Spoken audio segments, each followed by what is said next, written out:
1. We're live. Hi, Matt. Hi, how's it going? I'm good. Sorry. I meant to say hi before I started recording, but it's your stage now, Nick. Oh, good. Okay, so I'm presenting my two now, am I? Nope. Nick will guide us along the way. Nick, I can't hear you. Did your internet drop? Nicholas. Hello, can you hear me now? Oh, there you are. Yes. Okay, you can hear me, right.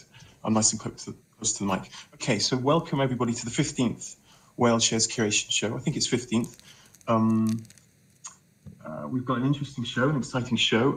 Sad news, first of all, it's Kubby's last show. So we can all cry for a bit about that. Shed some tears, anyone? Come on, Linda, do a cry for us. No, don't cry. Oh my gosh, don't leave us, please. Was that good enough? Okay, that's very good. That's very good. Okay, so yes, Cubby's last show, so hopefully it's a good one. I can see the crowd are upset as well. We've also got Matt Clark, who I think is a fascinating steam-in to talk to. There's also our usual competition, which will be a photograph competition. We'll have DJ Cubby's chatterbox section halfway through, and everybody who's here gets free whale shares just for being here, as long as they give me their address for open ledger at the end. But first, let's talk to Matt. Welcome. Hi, Nick. Thanks for having me, mate. All of this is new to me, the technology, Discord. I think I've had about 10 conversations.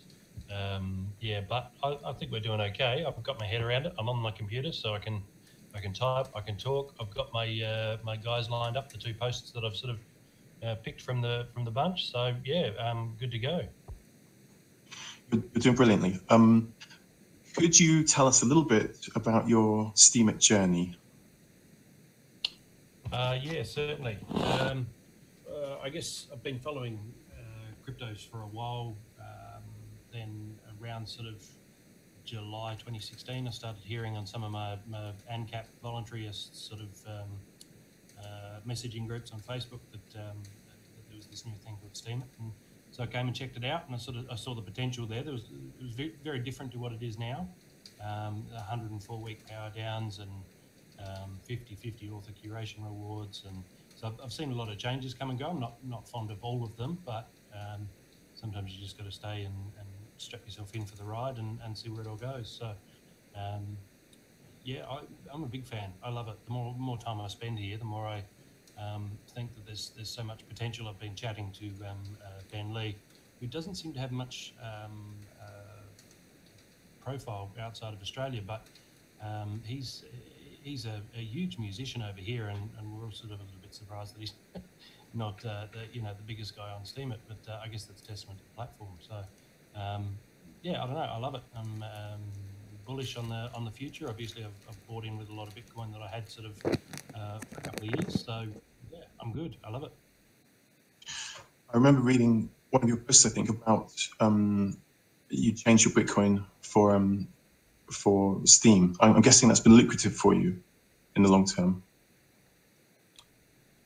Yeah, well, I mean, I guess we're still in the short term in the scheme of things, but yeah, I bought Bitcoin at sort of $50 a pop, which is obviously, you always wish you'd bought more, but nobody's got a time machine. So when Steem was around that sort of $1 mark, Bitcoin climbed to sort of 10,000 Aussie dollars, and I sort of thought, well, I'm gonna move it across, because I think there's not really any way that Bitcoin climbs without taking Steem with it, but there's all sorts of ways Steem can climb without doing any favors to Bitcoin. So I did it, and then I sort of over the next week I saw Bitcoin climb to 20,000 and thought, oh, this is a real shame. Well, Steem stayed in the dollar mark, and then Steem just rocketed up to sort of 5, 6, 7, 8. That sort of area, and I thought, yeah, okay, I made the right call. So I think I'm not a day trader by any means. I like to just pick something with good fundamentals and buy as heavy as I can and just hold for as long as I can. Okay, so that's encouraging, because I'm always wondering what the future of Steemit holds. So you think it's a long-term solid hold with value that's going to increase, would you say? Oh, absolutely. I think anybody who's powering down now will be, I guess, I hate to use the word pitied, but you know, I've seen a couple of guys that I've been following since I started 2016, and they've powered down constantly, paid their bills, and you know, I don't know what their circumstances are. You know, if there's a loan shark coming for your kneecaps, then maybe that's the right thing to do. But you know, you see them missing out on all these jumps and all the gains, and it just seems like such a shame. Such a shame. I guess this is my second time round in a way, because I saw it all happen with Bitcoin. So I saw the guys who mined them for next to nothing, and then when they got to $2 each and they had 10,000 Bitcoin, I said, "This is great. I'm going to buy a $20,000 car." And now they hate that car. They look at it and say, "This car cost me $36 million or something outrageous." So I guess I saw all that happen with Bitcoin, and I'm not going to be a victim of it. With Steam. Okay, so it's almost like Steam is your number 2. That's after Bitcoin. Hey, for the audience listening, you are very welcome to put questions to Matt Clark via me. Send them to me, and you generally get some prize of some hair shares or something if I use your questions. So, or the curators, if there's anything you would like to ask Matt, please jump in. He's a fascinating chap if you're familiar with his posts. But I was going to ask you about you identify as an anarchist. We had a libertarian last week, and I asked her about the difference, and we got one answer. But I would ask you the same. Why are you an anarchist and not a libertarian?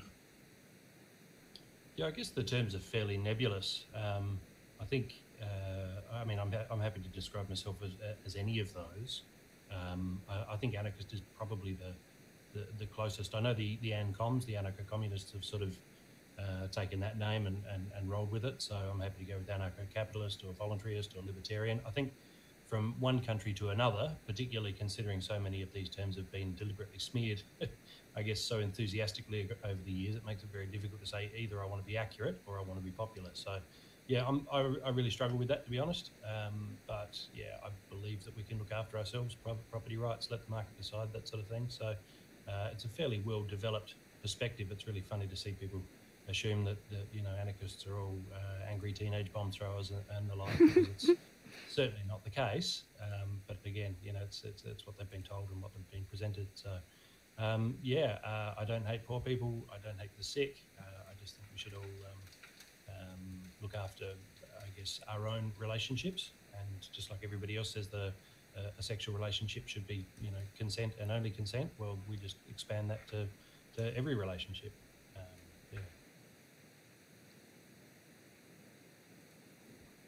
Okay.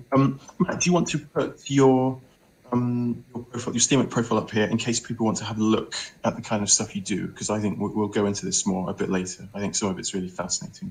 But if you link yourself up there, because Trip Spider wanted to see it as well. Yeah, just put myself in the chat there. I've got stuff going back for years. Politically, realistically, I just write about anarchist stuff and pretty much Steam it on here. So if you're looking to see where I'm at, sort of where I'm coming from, just look for anything with the anarchy tag in my blog and have a good read. Look, there's all sorts in there. Often it will surprise you if you haven't come across our sort of, I guess, philosophical perspective before. There's one in there, I know I get a lot of cop hater and that type of thing.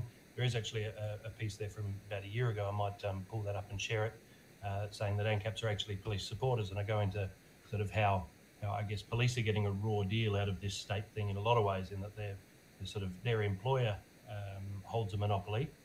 So they've got a monopoly for an employer, and they've also got a monopoly. They're also under a monopoly as far as getting the service themselves, just like the rest of us citizens. So I'll find that and paste that in here. But yeah, look, I do a lot of thinking about this stuff, and I'm always happy to engage. So if anyone's got questions or concerns, or they say you haven't thought about this, I have. You just maybe haven't seen it. So yeah, bring it on. Okay, good stuff. There's another aspect you're posting as well, which is the games, which is the first thing I noticed that you've done, the gamification. You've got one going on at the moment, haven't you? I think the first one I saw was your chess match against the whole of Steemit, which inspired me to do something, which was a chess match between Steemit and Golos, which is still going on very, very slowly. But what other games have you done, and what have you got planned? Oh, fantastic! Yeah, I didn't realise that another chess match had gone on. Yeah, the chess match was interesting. I I like to think about the way we interact and relate with each other, and I think Steam it's a fantastic tool, but there's a lot that it doesn't do. There's a lot of introverts on here, and I think if we can lead by example, put our face out there, have some fun with it, and actually have that human connection. That's a big part of the reason I've been passionately building the Adelaide Steam at meetups. So once a month, the entire Adelaide crowd. Adelaide's a city of about I guess 1.3 million, one of the main capital cities here in Australia, and I want to build that personal the in-person, face-to-face, shake your hand, look you in the eye.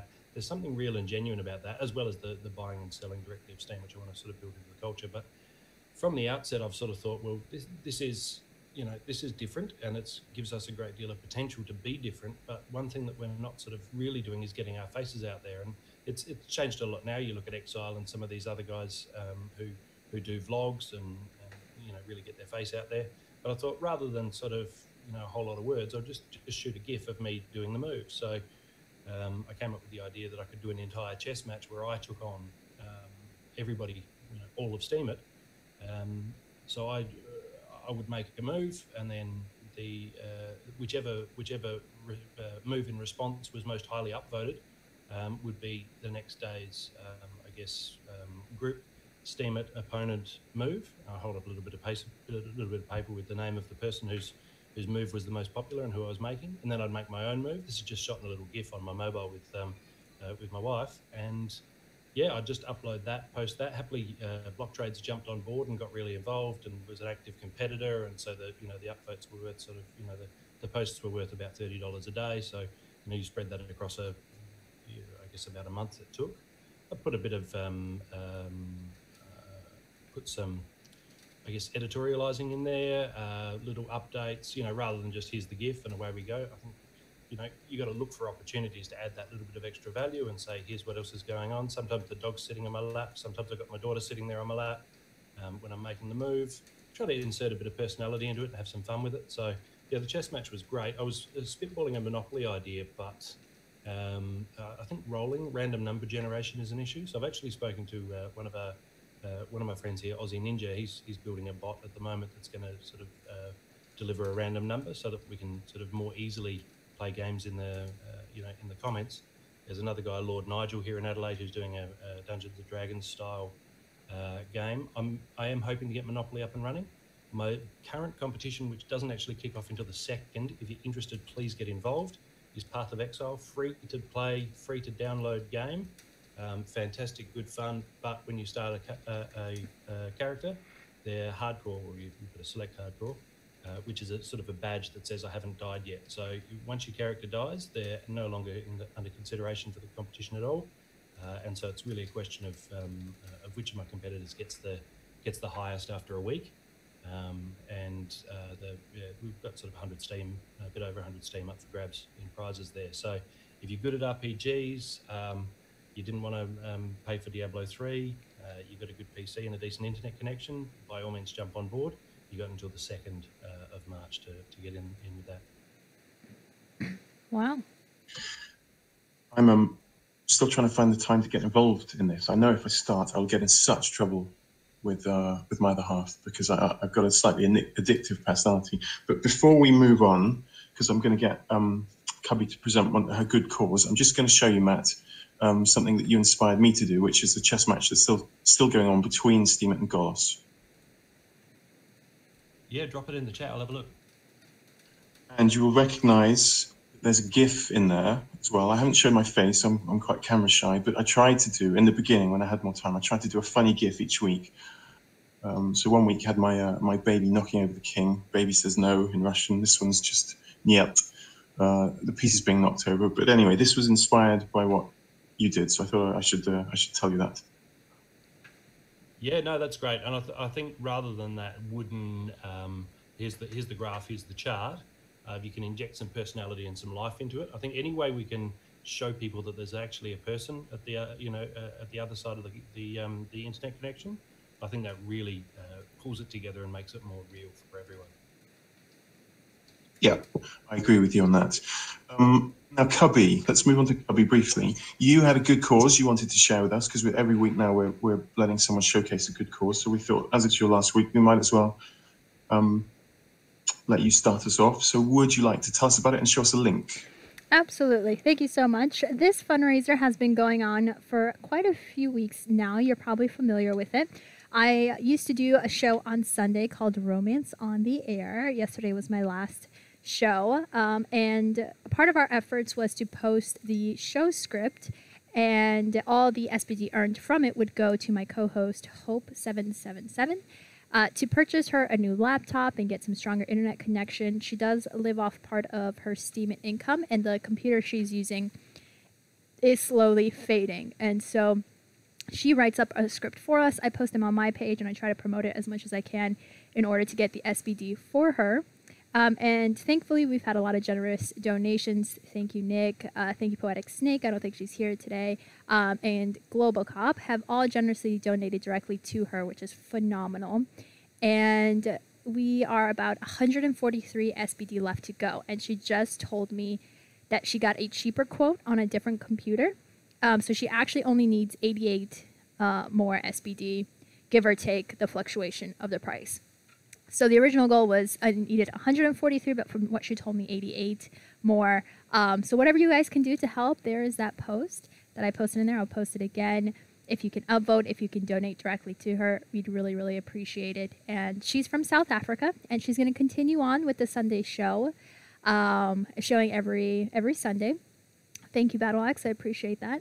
And she will continue on with that because she loves being on the radio, and the time frame works better for her than it did for me at the time. So she'll be doing that. And the goal was to try to get all the funds to purchase her by March 1st, and I have no doubt we'll be able to do that soon. So that's it. That's brilliant. After that, I was wondering if you could, because we talked about a fundraiser for me for a Lamborghini, didn't we? Which I'm desperately in need of. No, we talked about getting on the weight loss journey together. We need to do that first, and then we can buy, because we can't fit into Lambos in our current state. That's true. That's true. Hey, I thought I'd said, but I obviously didn't. Cotterin couldn't make it tonight, so the wonderful Snake is taking over. So she is here tonight, and she's one of our curators. Yay! I love Snake. Oh my, I love you too.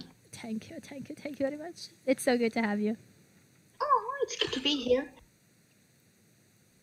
Anyway, that's a good cause. If you like the look of it, by all means, give it an upvote. But I think we should now get on to some of our posts to curate. Now, Cubs, you always go first, so by all means, jump in with your first post. Excellent.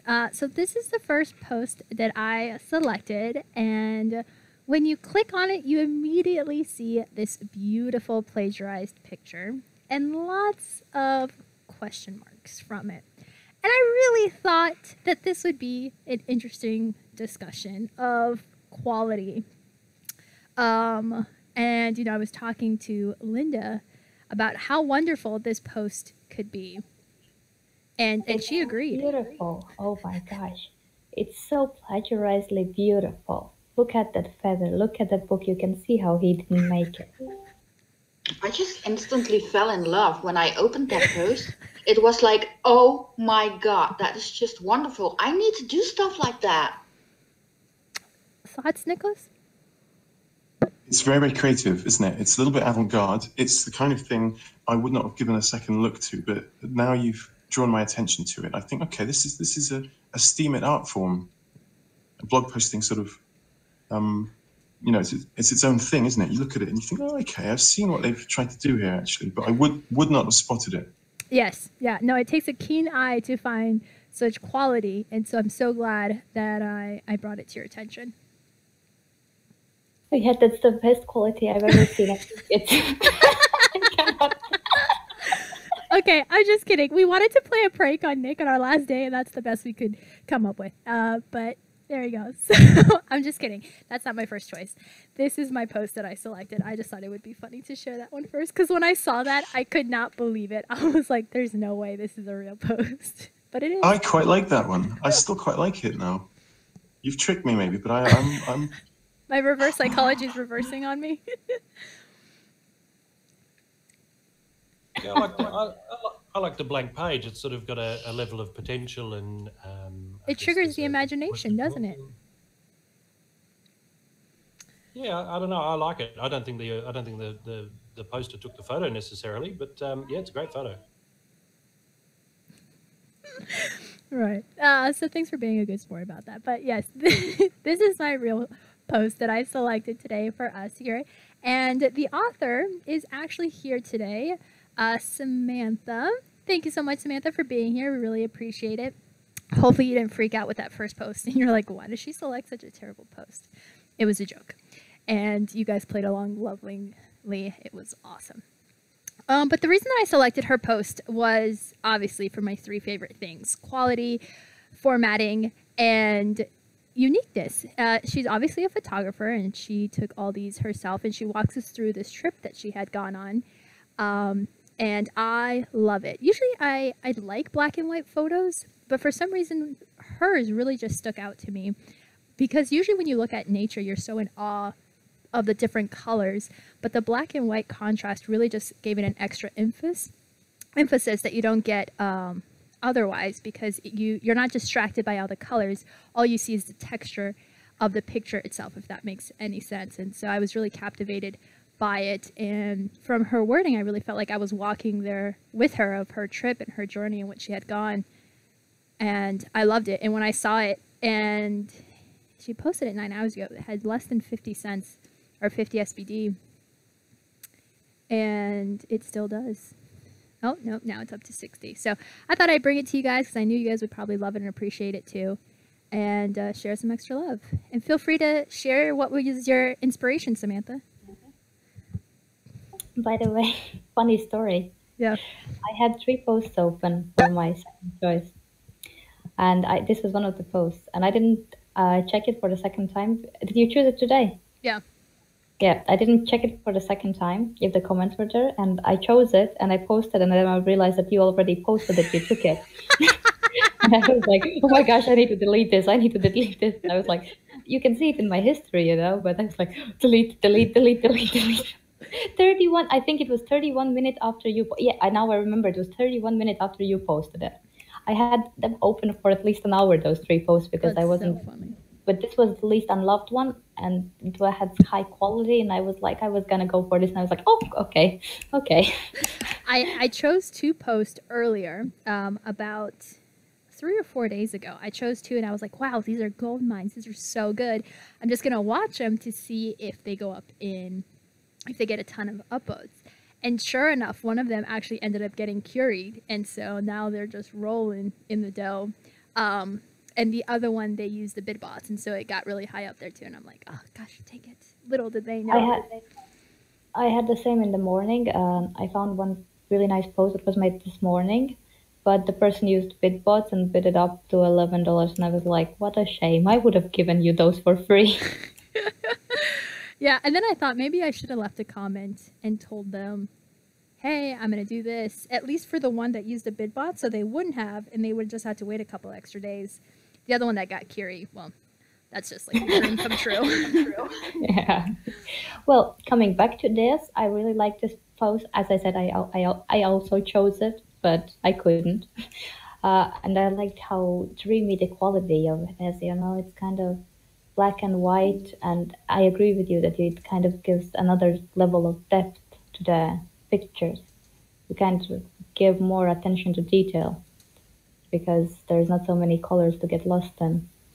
So you have like 50 shades of gray now, but in a nice way. Yes. Go ahead, Sneaky. Okay, I was just saying that, or wanted to say that the second picture with the stairs tells a total story to me. Not even because of the person who is walking up the stairs, but it makes me wonder, if you look at the stair, how it's bruised and broken at points. It's an amazing picture. I really enjoy that one. No, she said she's working on a series, so that should be interesting. Okay, great stuff. Beautiful posts. Matt, Any thoughts? Yeah, it's really funny. I see photos of things like this, but we here in Australia, the Aboriginals weren't sort of known for building structures, so we've actually Disappeared. Matt, we've lost you. Come back.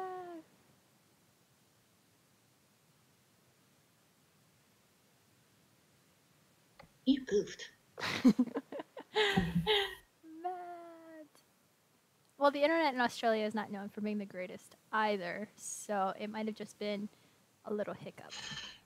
It has to go right through the earth, doesn't it? From the other side of the world to get to them as well, you see. Yeah, no, that's a good point. Sorry, I bumped myself out there. Dodgy cracked screen on my phone. So, yeah, beautiful photos. And yeah, I just said we don't have sort of really old structures like that here in Australia. So, yeah, lovely shots. Great stuff. Okay, so Samantha J. Barnes, we've had you. I think we had you in here before, didn't we? You're friends with Gabchick, who incidentally is taking over from Kubby next week. So I'm guessing we'll see more of you as well because you're close friends with her.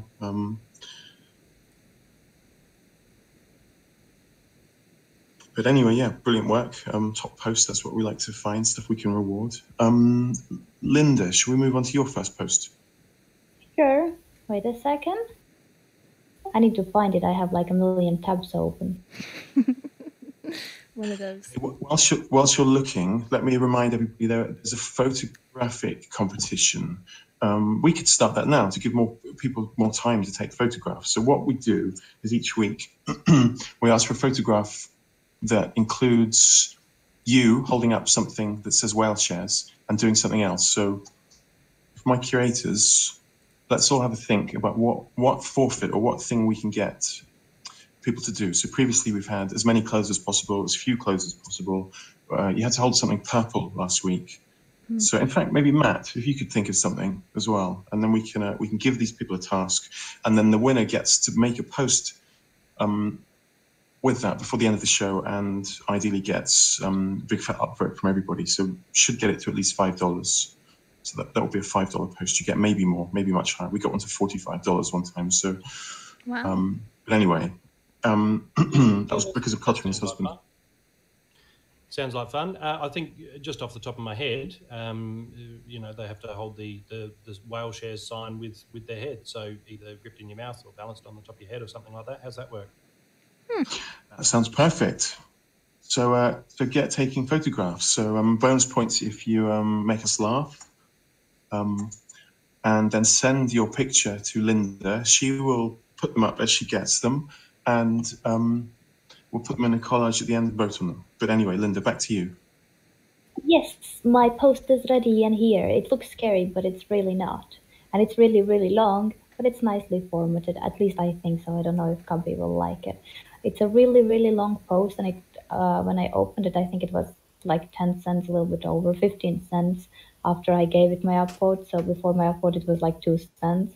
And this is a story about a person who is kind of growing. You know, we all have things that change us and that makes us improve ourselves and change our views and just grow as a person. And this is a post about being angry at basically everyone and not trusting anybody, like only depending on yourself, which is kind of, you have to have everything in good measure. And yes, you always should depend on yourself, but you shouldn't close off you to other people just because somebody let you down once. And the whole post is like, I was reading it and I was really into it, and at the same time it seemed to me like this person was, I saw the difference between the beginning of the post and the end, where you can see how in the beginning he writes about some self-centered things, like the personality seems a little bit self-centered, but in the end he's writing about forgiveness, that you have to forgive everybody and yourself, because if you don't, you just carry invisible baggage. And when you're not able to forgive somebody else, they will probably not even think about it. When you're angry at somebody, they might even not know about it. They might not care about it, and they're not even thinking about it. But you're worrying about it every day, and it just brings you down. And it's exactly, it becomes poison, just like Yindit says. It's bad to be angry for a long time. It's good to sometimes, to put out your emotions, but it's never good to bottle things up in yourself and to keep a grudge on everybody, because when you're angry at everybody, you're actually just angry at yourself, and you're just messing up your life, not anybody else. And I love that most of the post is like stories of this guy's life. He writes about how he always got a girlfriend and it was not a problem for him, but he never could keep a relationship up. He could never survive through it. Like, it would sooner or later go end, and he has been through 3 marriages. Wow. And then he wrote about his family when he was a little boy, that how they didn't give him, but like at one Christmas, how he had really big passion about tennis, and how they didn't give to him anything that was tennis related. It was more clothes and everything. He felt like they didn't know him at all. Like, in that kind. And it's, for me, it was a little selfish and a little bit not, because I kind of understand, but at the same time, for me, Christmas is not about giving gifts, it's about being together. But afterwards, when you read on, you read how he sees it now, how his view has changed. That before he thought it was selfish from his parents, and now he says that for his parents, what they gave to him, that was the best they could, because they didn't come from wealthy family. They only later became wealthier, so they gave him what they thought was what he needed. They weren't into arts and sports and everything. They were into studying and working, like hard work and studies. And that's kind of, he shows how his view changed, and I love that about in this post. I love that, and I love how, I rarely see such long posts. And the thing is, I didn't get tired at all when I read it, because sometimes you just get bored midway. He structures it very short sentences, and he divides all the sentences, and I think it was really, it's really good formatted. It's a really great story, and it's a really great post that you kind of see personal growth happening in it. So that's my first pick this week. That is a long post, isn't it? He's put a lot into that. Yeah, and it only got like 2 cents before my upvote. And I was like, he deserves something more about it, because reading through it, you kind of see another person. And I think you should learn about each other just to understand each other, because if you're not willing to learn about other people, if you're just going into your own world, it's kind of, you're not growing in a way. Cubs, what do you think of the formatting? I like it. I don't love it. A lot of the pictures that he chose, I understand why he does, because he knew he had a lot to say, but he wanted to keep you captivated. So I understand the mindset behind that. But sometimes when you have a lot to say and you don't want to bore people, spacing it out like that, I don't know, it either works or sometimes it doesn't. In this instance, because of the drama that's in the story, it captivates you all the way through. I almost find the pictures to be distracting. So I would have put less pictures, grouped the text a little bit more paragraph-like, and chose pictures a little bit more personal to him. Less is more. So that's all I really had to say about the comments. But the story behind it itself was really, really good. I only got to read a good piece of it while she was talking, and I was like, wow, there's just so much more to this. I agree with that part, because for me, it's good that you put pictures, but those look a little bit too much, Yeah. because they're completely different from each other. That's my issue. If they've had a theme going on, maybe it would be better. But yeah, the story is so captivating that you don't really need them. I completely skipped them, for example, when I read. Mm-hmm. It's so long. I'm working it to read later. I've scanned it, but it is quite, you can see it's special. The one issue for me is reading it. It's the text is sort of formatted like avant-garde poetry, which makes it trickier to read. But that shouldn't take away from it, I suppose. But yeah, it's great to give it. If it was only on 2 cents, That's the kind of thing that would drive you off Steam It. If you throw yourself into a post like that and it stays on 2 cents, you think that's it. I've had enough. So so it's good that you found it. Yeah, I think he deserves it, and I would like to see what this person can come up with. Yeah, I think he's got a natural lean towards storytelling. I think he's probably seen at some point that you need to punctuate it with pictures, and that's kind of true. But yeah, I think it was Kubby said, even that first image, it's kind of a bit of a deterrent to me. It seems like it's, you know, there's some white hot rage here. We're looking at a rant. It doesn't sort of grab me personally. It doesn't grab me and pull me in. I'm not sort of a big fan of drama. I like a bit of cool-headed analysis and assessment. So, yeah, that first image, they would have lost me there.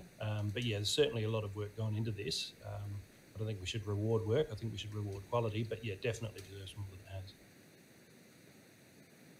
has. That's the thing. I think it has quality. It's just a little bit overdone. In the writing department, I think it's really great. In the pictures, you might have done it a little bit better, but the story is worth reading. Yeah, I think it's an amazing post. There's put a lot of effort in it. And I agree on the pictures. I think it would have been a little bit better if the pictures were less and more personal. But overall, I think this is a really, really great post. Yeah, that's the issue, isn't it? Because he wrote such a personal story, and he put unpersonal pictures in it. And there is one of him which I like. That's the last picture that he put in. That was with him and I think his girlfriend. Oh no, that's the source.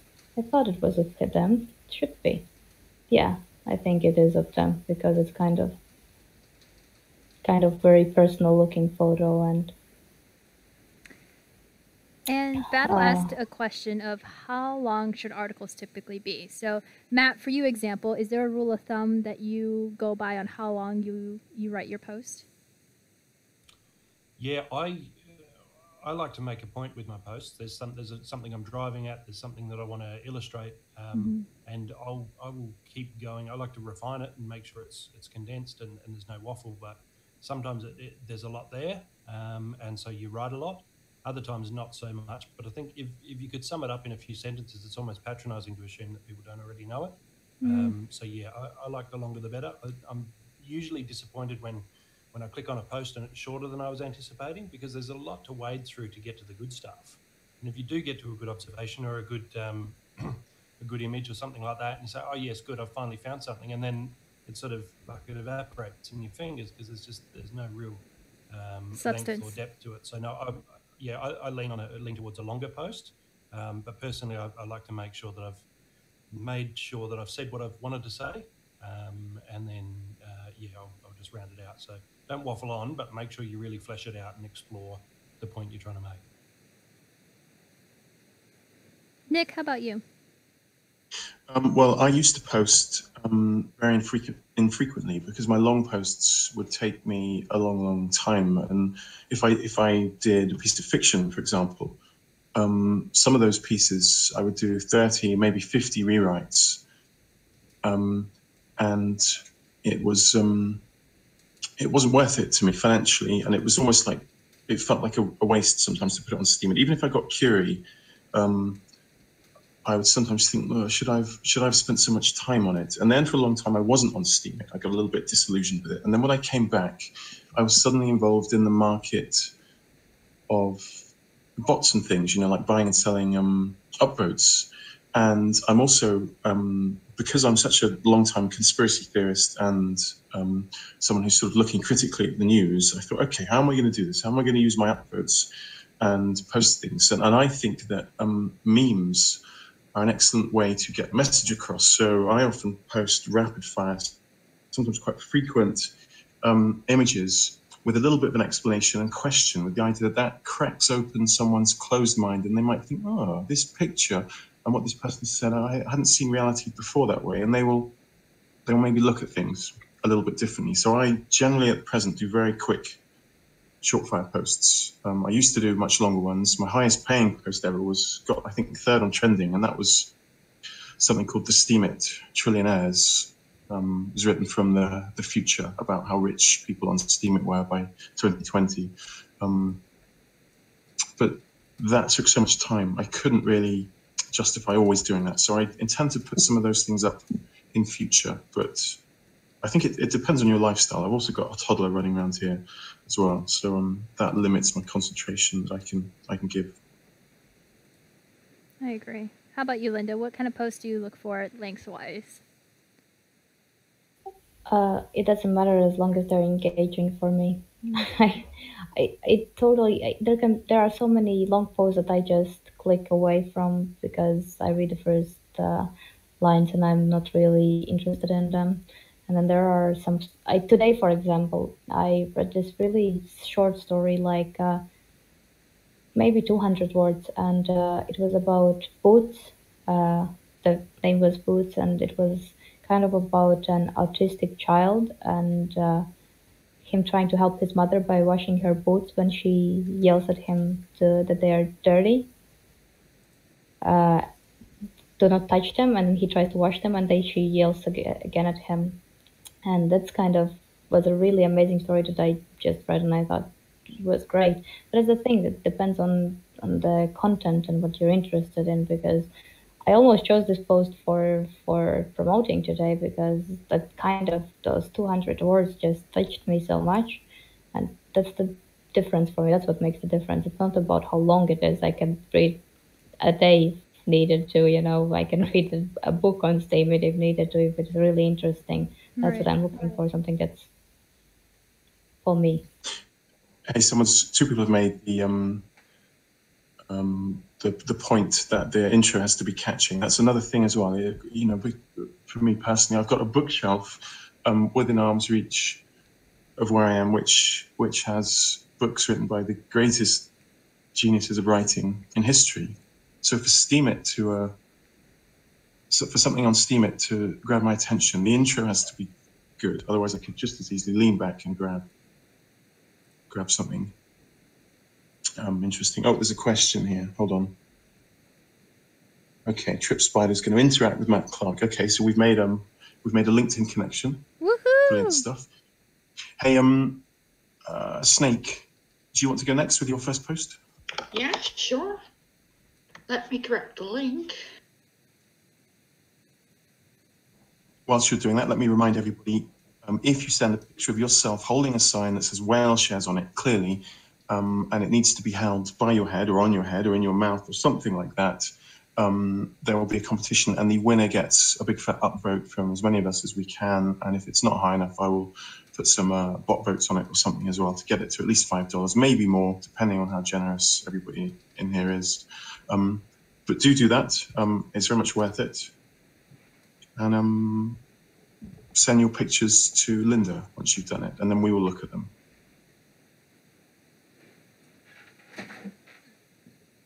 Very nice. I think Matt is next, or is it you, Nick? No, Snake's post. Ah, Snake. Snakeity Snake. Snakeity Snake is here, and I am going to curate a game post, because why not? I never play games. I have no knowledge about games. Why not? Just stepping out. And this is a game review. And I honestly have to say that when I read the post, it told me a lot about the game. It goes into various aspects of the game, like story, gameplay, visuals, audio, and he gave an approval rating of 93.75%. So His conclusion is good. And in every aspect about the story, the gameplay, he tells a lot about the game's giving tips, things you should not do, and the screenshots, they look amazing. And honestly, this post makes me want to play a game, and I think that is rather interesting, seeing that I don't play games. So I think this is a really good post. I like how it's written. It's very clear. It's written in a nice, easy way to read, and I like how the post looks overall. So this is my post. Kubby, this is our next fundraiser. We need to raise money for Snake to get a gaming console. Yes. Deal. Let's make it happen. And I love this post because this is an example of what using pictures to your advantage emphasizes the post. So there's a lot of pictures, but it doesn't really take away from what it's trying to say. It complements it really well. Yeah, absolutely. And he also shared an audio fragment of it, so you can hear the music that's being played during the game as well. Fancy. And yeah, I like it. He thought about every aspect of the game, so that's really cool. I actually play something that's made on the same engine by EA, Battlefront, and this game is very cool. And you can see it in the picture; it looks so familiar for me. The landscapes and everything, and I love the post because it's so nicely formatted, and there is not too much, not too little information in the middle. Matt, have you ever played this game? No, I haven't. I'm not a big one on first-person shooters. I like sort of a little bit of distance, sort of the RPG style. But gee, it looks lovely, doesn't it? I've never been at the cutting edge with, you know, a top-end gaming PC and the like. So never really been able to take advantage of these sort of really spiffy looking. But gee, there's some nice photos in here. And this is a good example again of, you know, I've said what I wanted to say. I've touched on everything that you might want to know about this game. I'm not going to waffle on, but I've also gone into detail and I guess anticipated what the reader's going to want to see. And I think, you know, when I look at legacy social media, so much of it, of what's posted is about what I want people to see. And, you know, when people are really hunting for the rewards, when they're saying, look, I don't want to give people what I want them to have, I want to give them what I think they want to see. And it really changes the story, I think, from the outset, sets a different tone. This is a great post. I'm similar to you in terms of gaming, I guess. I was never at the cutting edge, and I always end up playing stuff that's about 3 or 4 years old on whatever crappy PC I've got. But the graphics on that, I think, look almost scarily good. I don't know how much better they can make graphics without us being in real life. But yeah, it's a solid post. I've been saying that for the last 20 years, though, and they keep getting better. So I remember being really, really impressed by the Super Nintendo and saying, oh, how can they do any better than this? So they will. It's stranger to think how it will get better, because you look at that and I suppose you can see it's computer game graphics.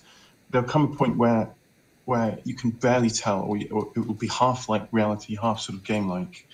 And I guess some things will start to get, I don't know, a little bit weird. They could talk about the uncanny valley and stuff. Maybe we'll get to that. I don't know how it will be, but I'd like to see the VR headsets really take off with collaborative multiplayer. So I found it quite isolating times I've tried them. You know, you're in your own world, but it's just you. If I could take a few friends out on an adventure, we're all in the same lounge room, but we're all also in the same alien planet, I could just see that really, really taking off and really working. It takes a lot of processing, obviously, and a big bandwidth, but that I think is the direction we're heading.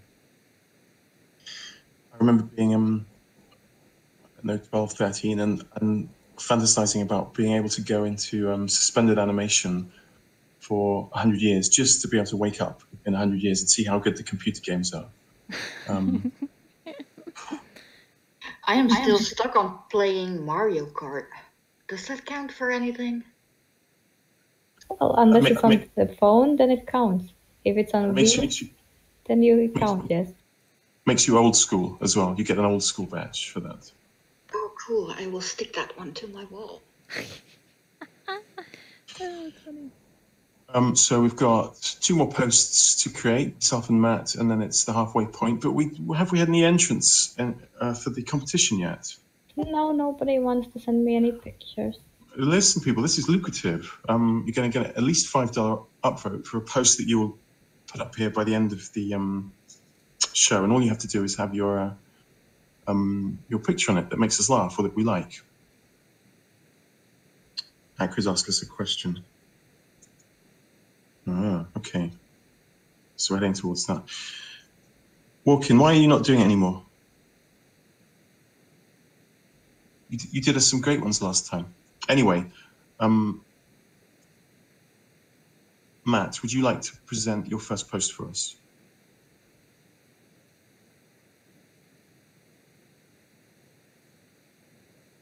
Yep, there it is. This girl's Mrs. Lauren. It's hard to sort of encapsulate why I like this from the outset. I think the fact that she's shown us her take on who she is in a picture, and then her take on who she is in a poem, which is very vulnerable on both fronts. And when I messaged her to say, hey, we've picked you, she sort of said the same thing. She said, oh yeah, I really felt like I was sort of exposed and vulnerable here. And I've always said that's how you get traction on this site, and that's how you appeal to people, is that you show us who you really are. And I got a note of authenticity, I guess, running through the poem. And the picture's just lovely. Very straightforward. I don't know how much detail to go into, but realistically, this post just grabbed me, and I thought it would be difficult to weigh it up against others, but this is my standout. This was the one that I thought, yeah, this is definitely going to be one of my choices. I almost chose this one too. It's just funny. It's got a real sort of sense of authenticity about it, and that she's painted that picture herself, I'm guessing, yes? Yeah, well, I mean, she claimed to, so I don't know to what extent we do reverse image check and that type of thing, but she's been around for a while, and there's no incidents of, I couldn't detect any hints of plagiarism or anything like that. So I don't know if she's painted it or run it through some sort of a photo filter or something, something along those lines. But it was more the poem that grabbed me, but the picture, I guess, hand in hand, just gave me such a good impression of who Lauren is. I just found it really, really endearing. It is good, isn't it? It's great original content. I'm sorry, I wasn't listening to you guys. I was reading the poem. It's really amazing. You should read this. It flows so nicely, and it kind of lets you see in her soul. Yeah, it seems like she's got a natural rhythm in her head, not something I have. I can't write poetry to save myself, but she's got a natural cadence that flows through it that just has a really, I don't know if it's effortless or if she's spent weeks on it, but it's I don't know, it's really good. I like her. I want to see more from her. Straight away, upvote, follow. How can we encourage this sort of content on the site? Because this is what we need. And I'm sure Steamer will be good for her too. It's really pretty. I've seen her. I always see her, and she always has good content, and that's the picture and that poem. That's just beautiful. Yeah, she's been around for a little while, and she loves poems. She does do them every once in a while, and she actually voice records some of her poems or poems written by others who when she finds it, she kind of gets the same feeling as you did, Matt, of that cadence and that rhythm, that natural flow just from reading it, which is really cool. So I hope that she'll do that again with this poem as well. Yeah, that's good. I'll have to go back and have a look at some of her earlier work as well. So she's definitely on my pay attention to list. Let's see if she can back it up and keep going and building a following. And I think this is all about encouraging the type of content that we want, and this is definitely that. So yeah, top effort. It's tough. So now we haven't had any questions for Matt for a while. Has anyone got any? Send them to me in a message. Don't just put them up on the board, because then it can get confusing. But Matt, I was going to ask you about, I know you're a silver stacker, and I do remember a post. Again, it's something I saw and thought that's fascinating. You ordered some silver, quite a lot, and you had it stamped with the Steam It logo. Isn't that right? Do you mean the coins, the Steam Silver rounds? There was the Steam Silver Gold community, particularly Phil or Felly Mint. I'll put some details in the chat, but they did a run of 1,500 Steam themed silver coins late last year. They're just finalising the designs for the 2018 round at the moment. So there was only 1,500 of those. I picked up quite a few. That was my first time buying silver. because I saw that post, I thought you'd had that commission. Okay, so it was a collective thing, but it got delivered to your house, didn't it? I remember seeing you open it with your children. With yes, yeah. So that was that delivery. Yeah, I've had a few subsequent ones, sort of smaller size, but yeah. So heaps of coins. They're absolutely beautiful. I've got one I carry in my pocket. There's still a few around that you can pick up, but they were around $30 each, I guess, when they ran them off, and they're probably retailing for about 70 now if you want to look for them online. I know Kubby, I'll put his ID up there just in case anyone wanted to have a look. But they, it's funny because that's so much a part of my Steemit experience. It's really strange to know that, for a lot of people that's, unheard of, and they're not familiar with it or across it. It's really fascinating the way that we've picked this design. It's kind of a beautiful thing about this site, because I saw the entire thing develop. So a guy popped up and said, hey, should we do a Steem branded coin? I watched the conversation develop. People said, yes, that sounds good. A guy popped in and said, I'm a mint, I can make that happen. Let's put our heads together. They ran a quick design competition, and within about a month, we're placing orders, and a few short weeks after that, the coins are arriving. It's an incredibly useful collaborative space. So yeah, they're beautiful coins. I'll see if I can find some photos and put them in the chat. So this was $30, 30 Australian dollars for a coin. Is that right? No, I think it was closer to 30. Sorry, it was 24 US, I think, around 30 Australian. To buy them originally. They're doing a fundraiser to try and keep the costs of the 2018 coin down, and they've got maximum buy limits. I think they're doing about 2,500 to 3,000 on this run. So, but they're beautiful. I mean, they're professional coins. They're properly made at a proper mint. And the 2017 rounds are obviously already collector's items. So if you're interested at all, the 2018 rounds are good. You can pay directly with Steem on the Mint's website too, which is great. Oh, nice. Maybe that's a thing we could, as it gets closer to the time, we could put that up, because I think it's a great idea. Because I saw it, I thought you just bought them, and I think I read the post, but I wasn't aware how they were going to get distributed. I thought you just bought a load for yourself, a big fat 1,500 silver coins. But yeah, I think that's it's a good idea. Have you? They're all stamped on the edge as well. So the lowest I had, they gave me number 8 of 1,500, which is good luck in Asian cultures. Apparently, I've had a few people reaching out to me for that one, but that's not going anywhere anytime soon. So yeah, I bought 100 odd, but I've distributed quite a few of those to sort of Adelaide people who put their hands up. So I did sort of a group buy, bugged out, did another group buy.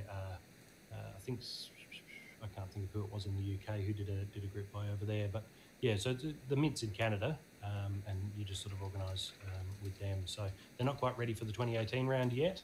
They're just finalising the design submissions. There's some great entries. There's 30 odd designs submitted for to vote on. So yeah, we're all pretty excited about the new year. And are you a silver stacker in long-term plans?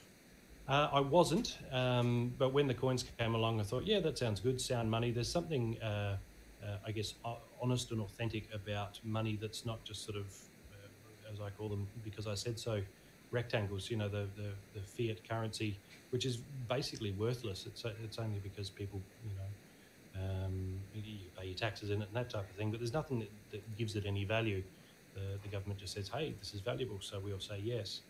So I think with crypto, a lot of the people who are drawn to crypto are also drawn to silver. So there's a natural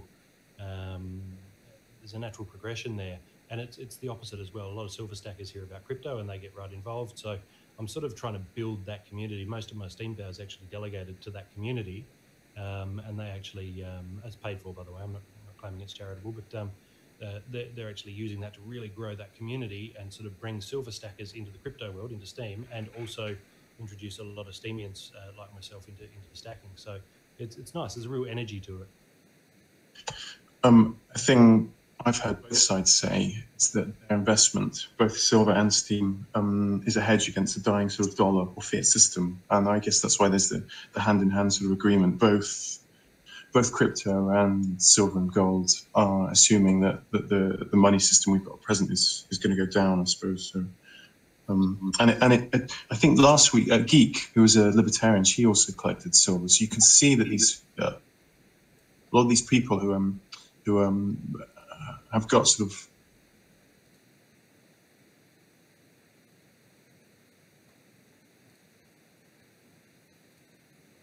I have kangaroos and leaves, maple leaves. That's silver. That's the most popular silver coins, by the way. I got some silver as well. And yeah, that's nice, Linda. Yeah, so you got stuff from the Perth Mint and also from Canada. They seem to be the big sort of worldwide source. Yeah, the cheapest silver. There is the same high quality, but the cheapest price. That's why a lot of people buy it.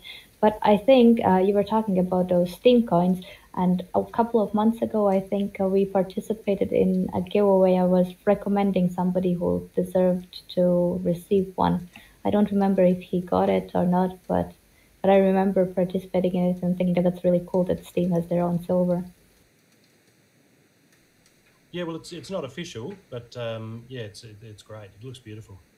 Yeah, it's not official, but there's the Steam logo, you know, so it kind of doesn't matter if it's official. It's not copyrighted, so it's pretty cool, you know. You're on Steam, and when you pull out a silver coin with the Steam logo, and you're like kind of, you know, I think that's the amazing idea. Yeah, it's and look, they did it well, and I think they sort of, you know, there was an element of the Mint took a risk on this being you know, going nowhere, and I think a lot of people respected them for that, and then sort of really painted up the dough. So yeah, there's an actual guy who pours silver by hand in Las Vegas called Pit Bullion, and he's doing a bar with a steam stamp. So a bar's more of a bullion way of getting silver, silver or gold, the precious metals, where it's not about the design, it's just about the weight of it, and you know, you just got a sort of a stamp for authenticity. But even those are quite pretty, so they've been quite popular in the stacker community too. Okay, so get posting and get saving up your Steam dollars, and you can have some physical silver. Right, I'm going to put my post now. No. I have photos now, and they're just incoming. Okay, good. That's the wrong. That's not for you. You're checking the weather where I live, is that right? For Kubby. Yeah. I need to know how much to pack. Apparently, everything I bring, I'm going to be wearing, so this should be interesting. That's from Creon. But he's not holding it in his mouth or on his head. Okay, it's a brave attempt, Creon, but you haven't totally followed the brief. There, we need another one from you, I think. Put it on your head or hold it in your head some way under your chin. Could be another option. I'll give you a nice example. Oh, wow, okay, that's a good one. That's cool. That's Samantha J. Barnes. That's going to be hard to beat. Samantha, that's awesome. That is, isn't it? That's my girl. I like it too. And here's the third one. We have another one. This is not on the head either, but it's an interesting way of doing it. And this is from Sheriff Aiken. All right. I see him. There's another one. Okay, another brave attempt by Sheriff Aiken. And the next one is not an attempt. It's not an attempt. That's execution. This one, and that is from 007 or 007.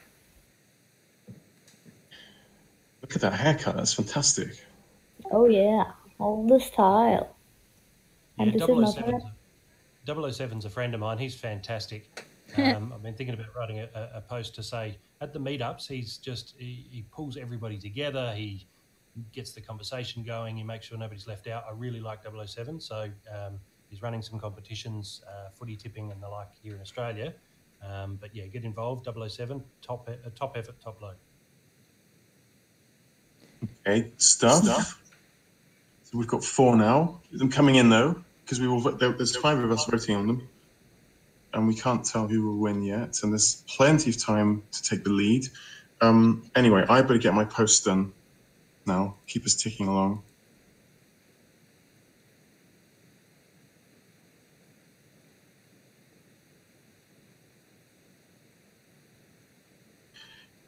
Here we go. It's Big Dude. I couldn't resist this one. Look at that. He's taken money from Steemit posts, and this time he's taken it to a school for special needs children. It leaves me speechless, really, and that we're able to, with our upvotes, just by clicking on our mouse, we can send money to where it's needed, somewhere so worthwhile, and that there's someone also who takes that money and puts all this effort into it. Because look, that's not an easy thing to do. He set up a whole thing with a school, taken everything there, and he's done it before. He's fed the homeless before. We selected him for that. Oh, here's Big Dude's. Big Dude can't speak on the internet, and he gets his thing translated. Okay, let's all have a read of this.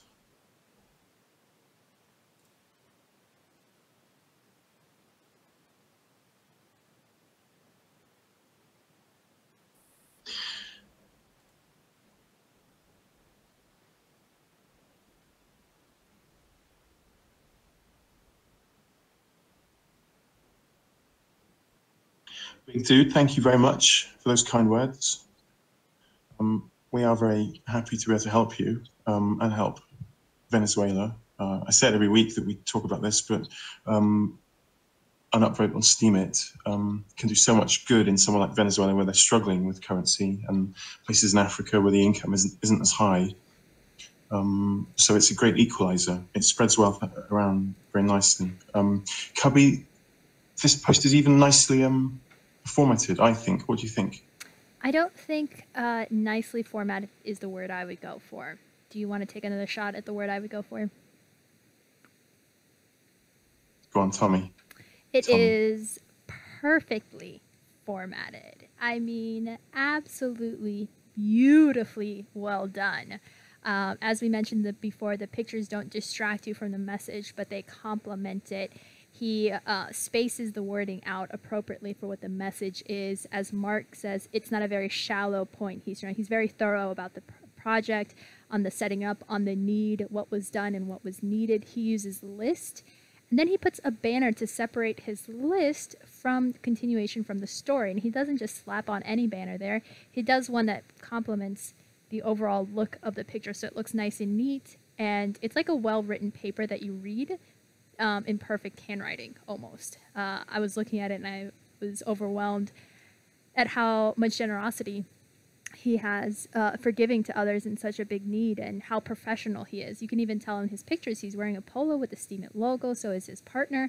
Everyone there is they're being generous and giving to others, but they're not being sloppy with it. They're almost like a professional corporation doing all this. So I am extremely impressed and proud and glad that he's using Steemit, and he's doing it in a way that encourages others. And even if someone else outside of Steemit were to see this, they could put this on a professional flyer or something like that in order to promote it further, that it was so well done. And so kudos to him.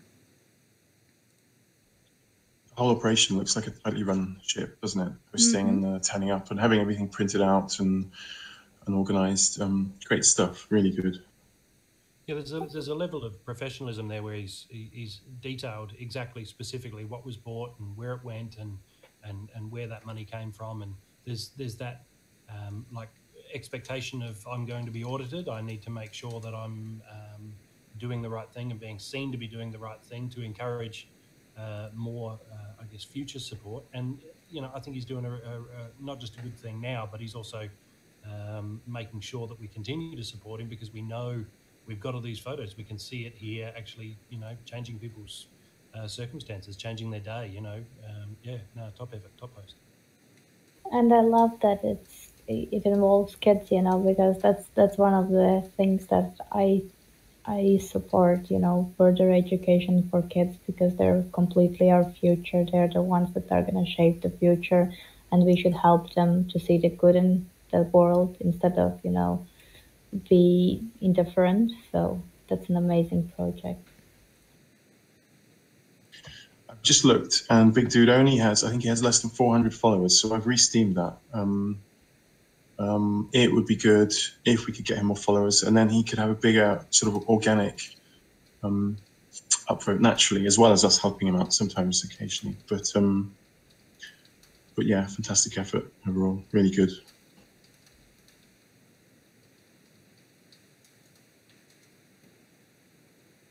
So I think that brings us to the halfway point, which means I agree, Karen, XXL completely. Kubby? Uh-oh.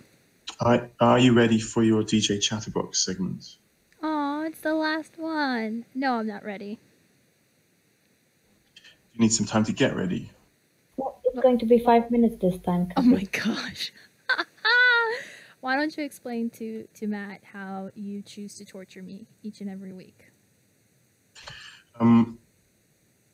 DJ Chatterbox is a segment, for those of you who are unfamiliar with it, where Kubby, who is a little bit of a chatterbox naturally, uses her amazing skills, and she talks for a minute non-stop without pausing, hesitating, repeating herself, or taking a breath on a subject that we spring on her just before she starts. And then we give her marks out of 10.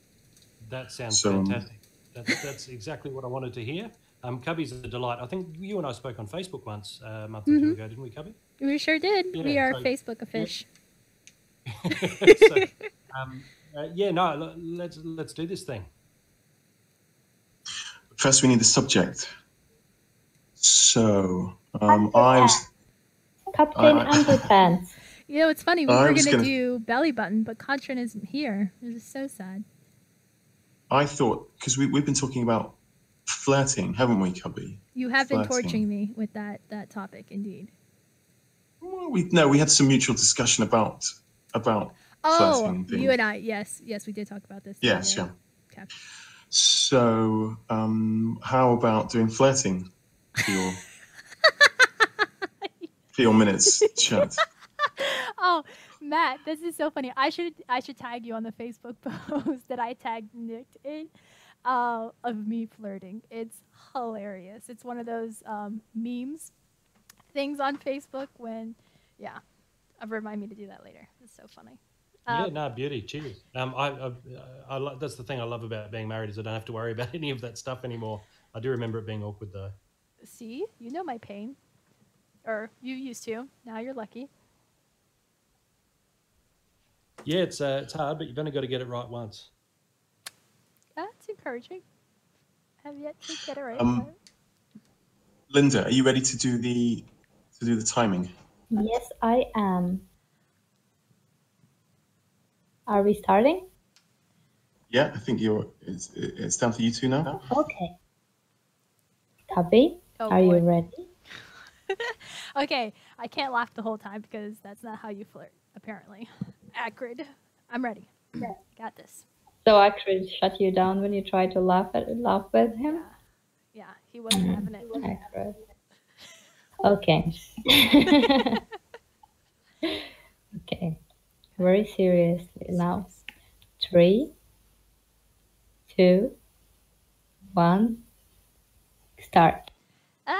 So here we are once again. This is my last chatterbox, and of course, of all the topics, the topic of flirting comes up, which is not very easy and it's not very hard. But have you ever tried talking to someone that you really, really liked? You look at your face and you're like, oh my gosh, it's a great face, and you wonder, what about your face? Do I have something in my teeth? Because you could always have something in your teeth, and sometimes they tell you, and sometimes they don't. At what point in flirting do you let your friend know that they have something in their teeth, but you just met them? And I don't, because I don't, and sometimes I tried. I don't really know when I'm flirting because I'm just overly nice. That may be my problem. I don't always know. How does this become a rhyme? But here I go. I have my friend Matt, but apparently he's married. I have a crush on Acrid, but apparently he's dating. Oh, and then there's my friend Nick. I'm going to his wedding, but I hear he has a lot of tall, tall men who are Protestant in nature, and I'm all about that Jesus. So there's that, and I'm hoping that Katrin will come and join us, but who knows? But Linda will be there, and she's my buddy, old pal or friend. That's my story about flirting, my friends. Oh, wow, brilliant. Did you time it yourself there to hit that final mark? I did, but I stopped looking at the clock, and then I got towards the end, and I was like, wait a minute, I should probably see it. And then it just kind of worked out really well. I can't believe I rhymed that whole thing. I wasn't planning on doing that. That just happened. Yeah, that's incredible. That's my worst nightmare, and you do that for fun. We're very different people. I panic a little bit before it every single time, and then somehow it just works. You're like, what? I just word vomit, and sometimes it works. But you know what? When you said that you don't know if you're flirting because you're too nice, that doesn't count. When you're just nice, it doesn't count. People just take you wrong sometimes. This is true. But many people mistake niceness with flirting. This is what I said, Linda. You've got to give Kubby flirting lessons. Yes, I do need some of those lessons on how you do the thing with the thing. So my sense of flirting is doing. Okay, I don't. That's not me. I don't think. But I will take that under consideration for sure. Can you do one of those for us? No. Or something, or no, that's not gonna do that. Mm-mm. What about a meow? A meow can be a good flirt sound effect. No, I'm not gonna. Let's go to scores. Let's take a round and see what everyone thinks about scores. Let's talk about that. Hold on, Linda, do a flirty meow for Kubby. Sorry. Meow. That one or the one? Yes, both of those. Both of those are good. Please don't make me do them again. Meow. Kubby, you've got some things to work with. You will need these at my wedding if you're going to. That's how we Europeans flirt. Charm some of my day. friends. But anyway, what we do now is give a score out of 10. Kubby writes these down. I do. Which I found bizarre initially, but now I find it quite sweet. And I think you've got a graph, haven't you, charting your performance? Yes, we've had some low weeks. We had some relatively high ones, but with Crystal's show score of 1 million, I think this is an all-time high, and I think this is the way I want to go out. Wow, Akrid gave me a 10 out of 10. That hasn't happened. So you did say you had a crush on him, though, so that explains that, I think. Then you said that he has a girl he's dating, so yeah, you know. So that's just my nice way of saying he rejected me because he doesn't like me. I think it was very good. Last week, it's going to be tricky to top last week because you got a perfect 10 from everybody. This is true. But I think you've hit a plateau of excellence. I'm going to give you 10 for that. I thought it was fantastic. Wow. Yeah, I would go, I reckon, an 8 if you had 2 or 3 days to prepare. But considering it was completely off the cuff, that's got to be a 10 from me too. Thank Should you. I be the bad guy? Should I? You should not. Okay.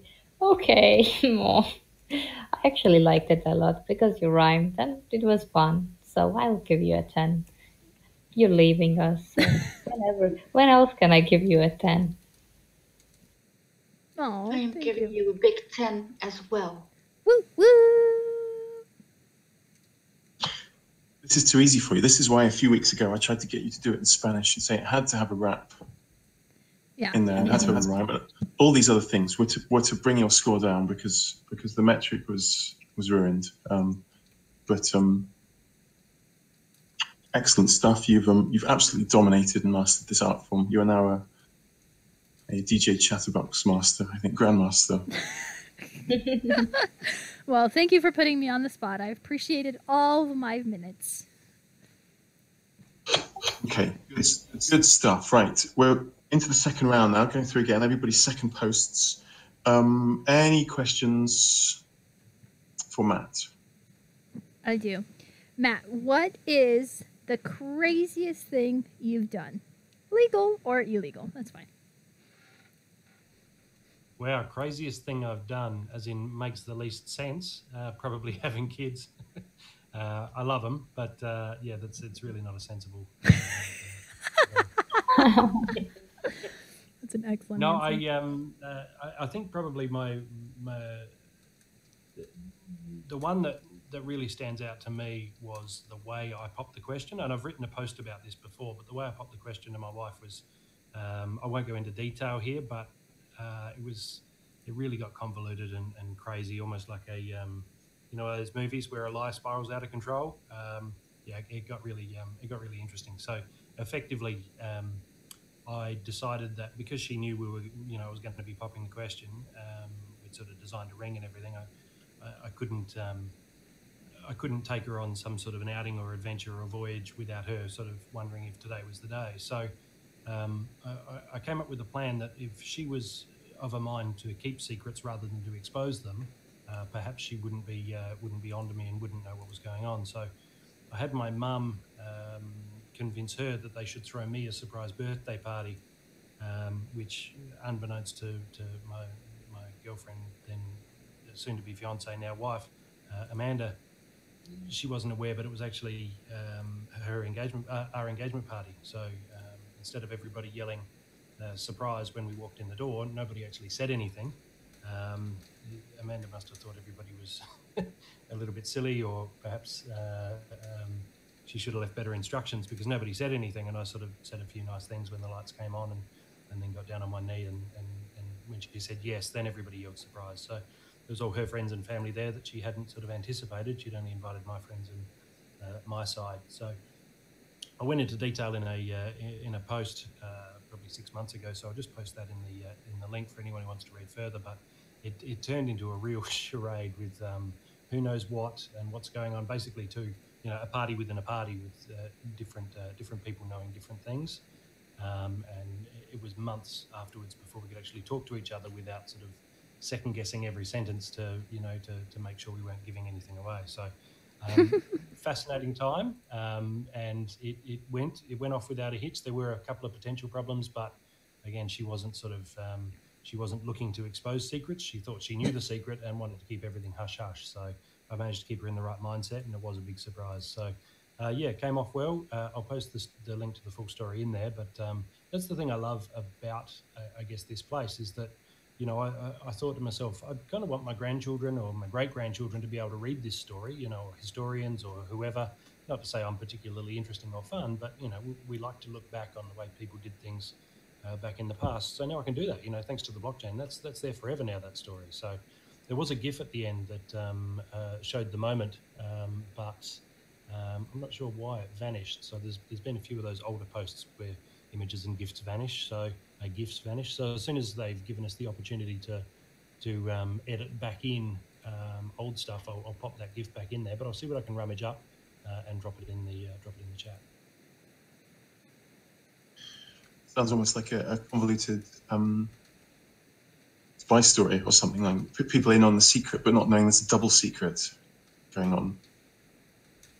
Yeah, and like I say, there's a lot to it, a lot of funny little anecdotes that came out of it and the like. The one that really got me was in order to convince me to get dressed up nice this night, that she was going to throw this surprise birthday party for me. She said that we were going to a thing in town and that, hence get dressed and look nice.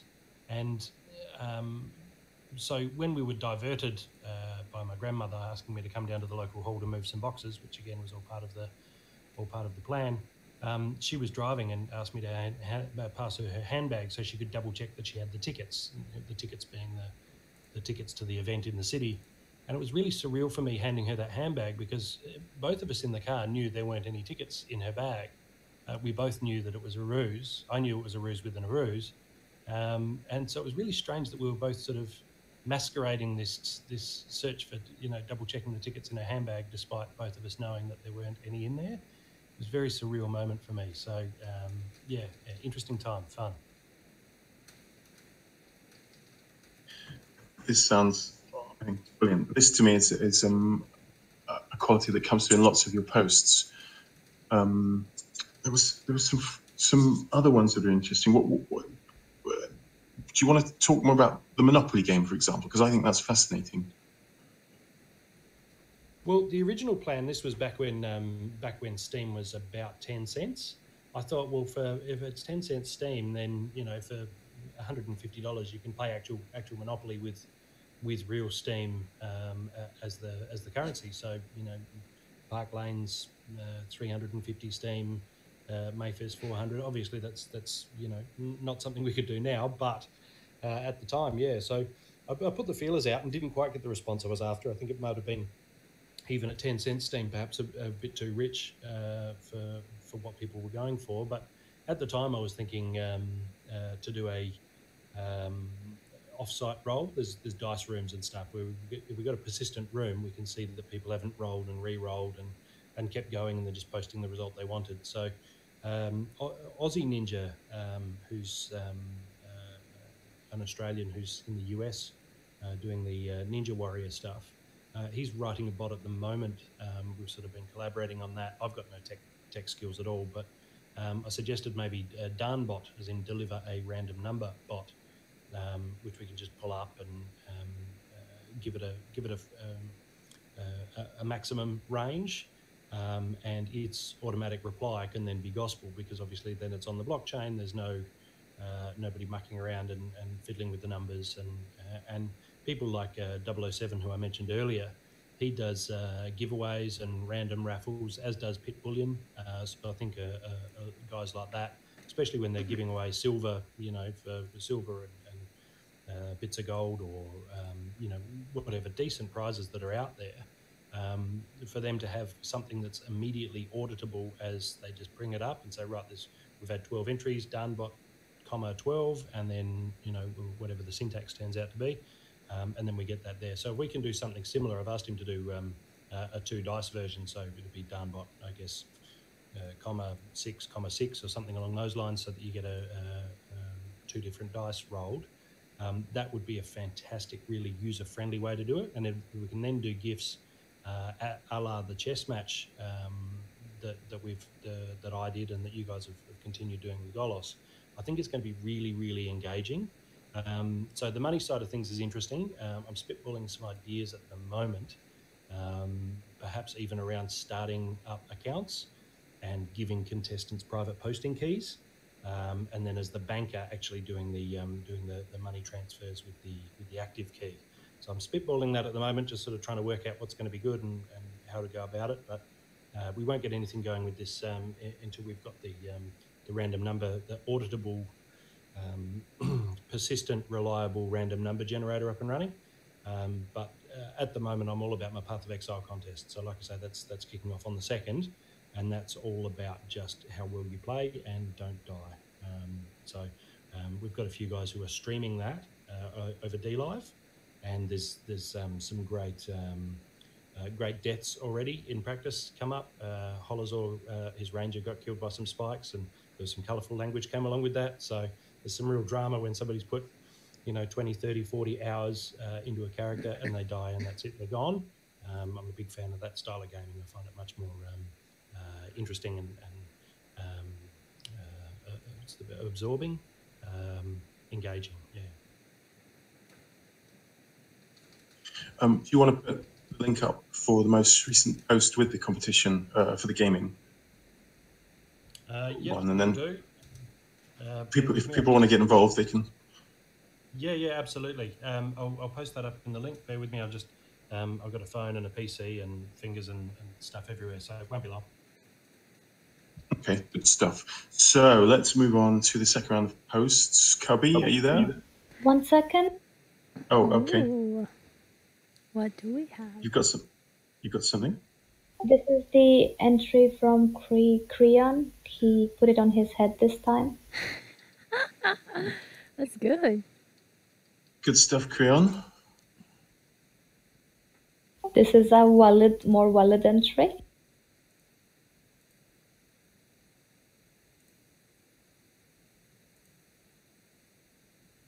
That's that's it, guys. I don't have anything more. Oh, So I was like we waiting can for the go next on. one. I got so excited. We only have 4 pictures, so you can guys still participate. So there's Matt's competition. Linda, I know you like gaming. Acrid, I know you're a gamer as well. It looks fantastic. What's the prize again, Matt? There's only 8 contestants at the moment, so the characters who get the characters who are still hardcore, or they haven't died a week after the comp starts. The top 3, I guess, levels that they're at. So, how to put this up? I wrote it down well, but basically, first prize is 50. Oh. Hold on, you've gone quiet. He poofed again. Poor Matt. Sorry, I'm back. Phone again. First prize is 50 Steam, second prize is 30, and third prize is 20. So it's about the level that you achieve. So if 2 people are both at level 50 and that's the highest, then they'll split that 50 Steam. So if you're the only person who's at the third highest tier or level, you might even make sort of a full 20 if the pack is a little bit higher out, but all on the same level, then they might have to split that 50 among a few. So I was going to go with total XP, but I can't sort of audit that remotely. So all I can see is your level on your public Path of Exile profile. So all the details are in that post. There's 8 people playing. If you're any good at RPGs, you've got basically about a week to practice, and you could win. Like I say, there's some reasonable amount of Steam on offer there, and it's not just that; it's things like this where there's a Steam is a platform, but we need platforms within platforms. Things like whale shares, where people can sort of be put in extra effort in a different direction, perhaps, and get that extra notice. So I've said in most of the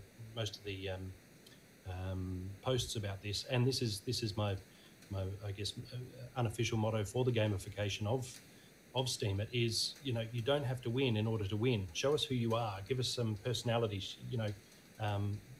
Throw it out there.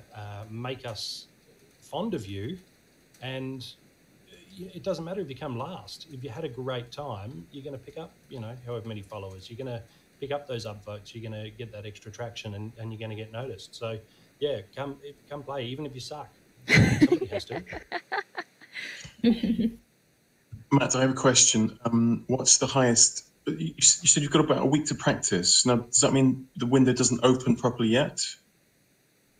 Yeah, so what happens is the developers, every 3 months or so, they launch a new league, and it's sort of starting from scratch. So if you start a character in the new league, none of your previous gear is available.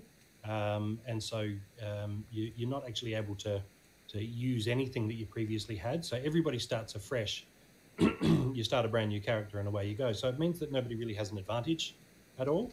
And it's really a sort of a unique opportunity to start a competition like this, where nobody can go, well, I'm just going to go to my chest and pick out all these rare and unique items and get this get this massive advantage over the others. So nobody has anything. Nobody goes into this competition with anything but the experience that they already have, the gameplay experience that they already have. But yeah, that launches on the 2nd. So there's countdown timers in my post there for the start and the end of the comp. And just the requirement is that you need to post your intention to play using the PoE comp tag. Give us your Path of Exile account just so we can see your characters on their website. We can go in there and look at what gear you got, what level you're at, what sort of strategies you're using. Some people are streaming. Obviously, if you're set up to do that, that's great. But no, for the most part, it's just get in there, have fun, play, and see how you go. I'll be doing every couple of days. I'll be doing updates on who's in front and what sort of strategies are being deployed and the like. So this is a beautiful game I've been playing for years. The fact that it's completely free is really endearing to me.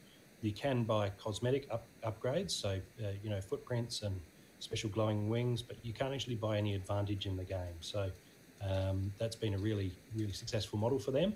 So I want to sort of bring those two communities together, I guess, similar to the way that we've managed to bring the Silver Stacker community in. I think the more we can do that sort of as almost an outreach, this time perhaps we might not get many established Path of Exile players coming to Steam, but I can see a lot of Steamians sort of embracing the game, and those two worlds can meet and benefit from that association. So yeah, I'm really excited. I've been thinking about it for a while. When they announced the new league, I thought, yep, this is the one. Let's get this party started. So nobody's got an advantage. Everybody's on an even footing, and it's really just your knowledge of the game, the maps, which a lot of that content will have changed with the update as well, that decides how you're going to fare. So bring it on, and don't get too brave and crazy, because then you'll lose your character and you'll have nothing. Will laugh at you. What's the highest level someone's at the moment? Who's in the lead? Well, Holozor keeps losing characters, so I mean we haven't started competing in the new league yet. I've got a guy who's about level 48 who hasn't died yet, so he's doing quite well. I'm coming up to a bit of a pinch point. This game I've only ever played hardcore, at least for the last few updates. So there's a whole big part of the game that I haven't seen yet, because I figure I don't deserve to see the rest of the content until I can get there without dying, a little bit closer to real life than the sort of normal video game. So I'm on a level 48 with a Templar at the moment. He runs around just with basically an army of zombies and skeletons, and there's a golem there and a few other bits and pieces. So he tends to be more of a management role, which I've found is quite good at keeping him alive. So we'll see what goes on with there. I see a lot of people are keen to play archers, and sort of wanting to stay back from the thick of it, but sometimes the thick of it comes to you. So yeah, if you look, I would anticipate after about a week, if anyone gets to level sort of 50, 55, I'll be pretty impressed. But look, it's very, very difficult. A lot of the guys are very experienced Path of Exile players, but they haven't played hardcore at all. So they're used to dying being an inconvenience, and that might work against them, actually, because if they start sort of falling into their regular rhythms and aren't scared enough of it, they might find that their hubris is their downfall.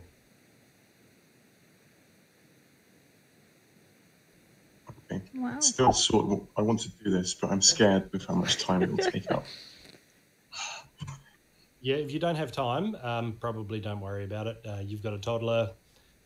Maybe watch from the wings this time and see if 3 months from now with the new league, I'll probably end up running it again. So see if you want to jump in the next time. But look, I tend to find, my kids are a little bit older now. They sort of tend to be reasonably self-sufficient and go and read a book and sort of do their own thing. So if I want to spend a couple of hours gaming, around bedtime, that's not generally a problem. But each to their own, different circumstances. A lot of my friends are single, no kids, and they can really devote their time to it. So you're probably not going to beat them, but it's still a great fun game to play. And like I say, a good chance to get a bit more exposure. How big is the game when you download it?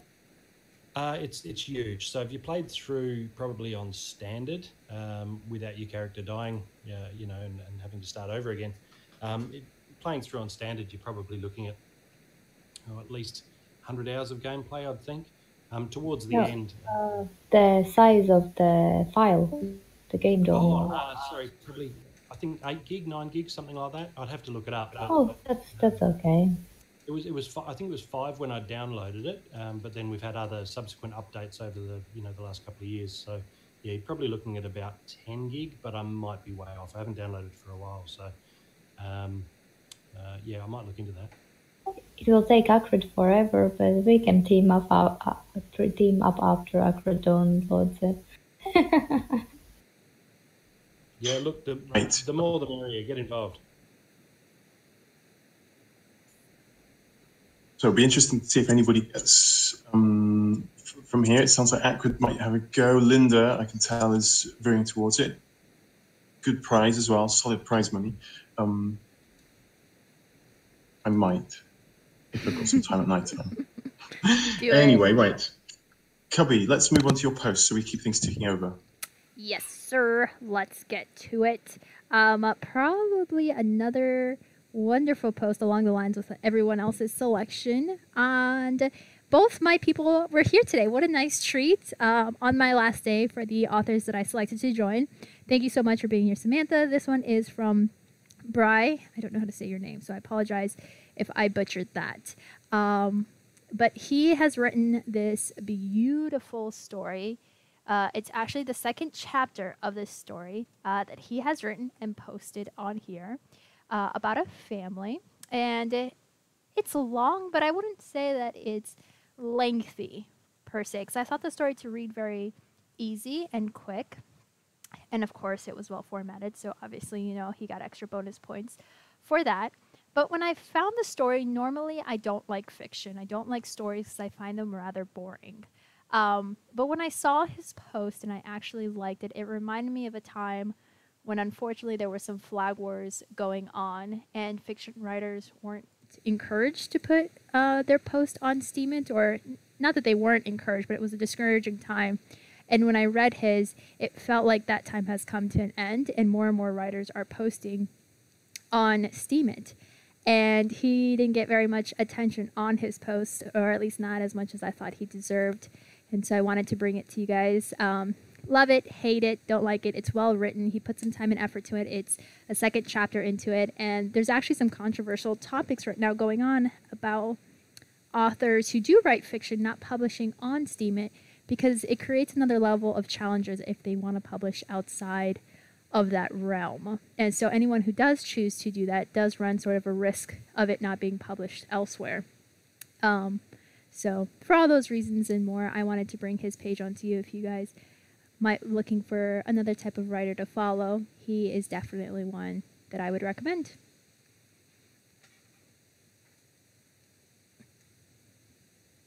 A lot of text there. Definitely marking that to read later in full. I've scanned it. Looks great. And you can just you can pick a paragraph anywhere and think, okay, this is solid, competent writing. I love that how the formatting is here done, and the pictures look so amazing. I mean, I cannot read it right now either. I will bookmark this one because this is a long one. It's so beautiful. The pictures. Did he take it himself? The pictures. Oh no. I think he has it on the bottom. Maybe he has the links. Yeah, which he uses the new footnote feature in order to put the sources of his post, which is really cool that he has done that. It's very modern, I should say. And I wonder if he's part of the writer's block or the Isles of... I'm going to mess it up, of something. That's a writing group here on Discord. You would benefit highly from interacting with them. So I hope you join them as well. Isles of Writing. Yes, thank you.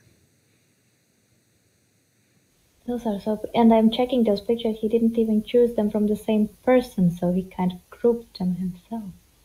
It's so pretty. Yeah, I'm not a huge fan of fiction. I think as I get older, I'm more interested in the non-fiction stuff. But I think there's certainly a passion to his writing there, and yeah, I like it. I'd actually be interested to read this whole story, so I might dart back and have a look at his. This is only the second chapter, so yeah, it might be one I have to follow and have a read. I haven't really explored fiction here. I think it's going to be a great platform when we have a few more users and there's a bit more, I guess, reward for return on investment. But yeah, this is good solid choice. I have bookmarked it to read it later. I'm a huge fan of fiction, so I'm going to dive into it. It looks amazing at the first look you give it, so well done. Brilliant stuff. Let's move on to Linda. You're next, I think, aren't you? I may be, I may not be. I am totally everywhere today. Wait, where did my post go? Come on. I had it open like 5 seconds ago, and then I had to check something, and I messed up all my... Do you want Snake to go next while you gather yourself? No, I got it already. We've I chose this one because of the photos and because they have an extra dreamy quality to them. I love the filter. I guess there must be a filter used in this because it's so naturous, so perfect, and those pictures are taken like artsy, and the person that he doesn't write much because I guess he's more of a photographer. You can see that he kind of does it professionally, and he writes about visiting this kind of house studio. I guess it's a museum as well because people can go there and check it out, and we have something similar, and how the art pieces there are meant to be connected with the nature, like shaped from the nature, flowiness of the nature. And I think I was just looking at those pictures and they make me feel so peaceful, and they make me feel so peaceful, and like I'm there, and I just really love those ones. Especially when he writes, that he's an artist as well, and he kind of connects to the work, and how it's nice to appreciate a fellow creator's work, and that's all for me. Really, like what spoke to me is I can't even explain how it makes me feel. It just makes me feel happy when I look at those pictures, and that's what I chose it mostly because. Linda, when you've got your huge, great country house in Latvia, you can buy one of those sculptures with your bitcoins and have it flown over and recreate the atmosphere. But that's the thing. I'm not a huge statue person. Like I wouldn't put statues anywhere because for me they seem, kind of impersonal. But there in those photos, they just fit and they just make it feel right. It's like it's just they make me feel fresh when I look at them. I don't know why. There's something. It's either the filter or how they're, because that person that made those sculptures and the other person that took the pictures, they knew what they were doing. That's all that I can say about it. Yeah, there's almost like a not a voyeuristic quality. I'm not quite sure how to put it, but there's one sort of around the middle where there's where the photographer's taken the shot from within sort of the foliage of a tree, sort of red leaf tree. There's a few others taken in through windows, and it's almost like they're trespassing. There's a furtiveness to the photos that are yeah, I don't know. It really gives it a different angle. Like they've sort of broken into the backyard and they're seeing something that they're not supposed to be seeing. Yeah, it's like a little secret kind of, but not really. Yeah. Maybe, Linda, you are a fan of statues and you didn't realize it. You're just a fan of sort of modern art statues, particularly Henry Moore. You've just found a new love, a new interest. I think what I love the most is that house and those cacti and how it's just maybe it's a new passion for art pieces and statues, but it's like it's all of it together. It's not just the statues. It's like he puts those pictures where you see the separate rooms, and how you see the whole process in those rooms. There are pieces of the sculptures, and it kind of captures me. I really like the one that you have the stone, and then there's like a sheep through the stone that you can see. And it kind of connects all the time, and the statues with the nature behind it. It's not just the statues for me. Cacti, cactus, cacti. Cactus. But I think some people use it for when you use the other name of the word. Yeah, I don't know. I think it's the lighting that he captured all these that really is very captivating. I don't know if it's the daylight or some sort of filter, as you mentioned, but the lighting on each of these photos and what he's taking a picture of is really calming and really, really well done. I absolutely agree with that. The pictures, they are so well taken that they capture the art and they still tell the story about the nature behind it, like Linda said. It's just really amazing to just scroll through them.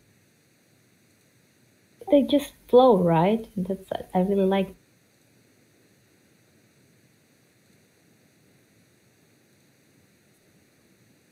Yes, Linda, I think you are now officially a fan of the sculpture of Henry Moore.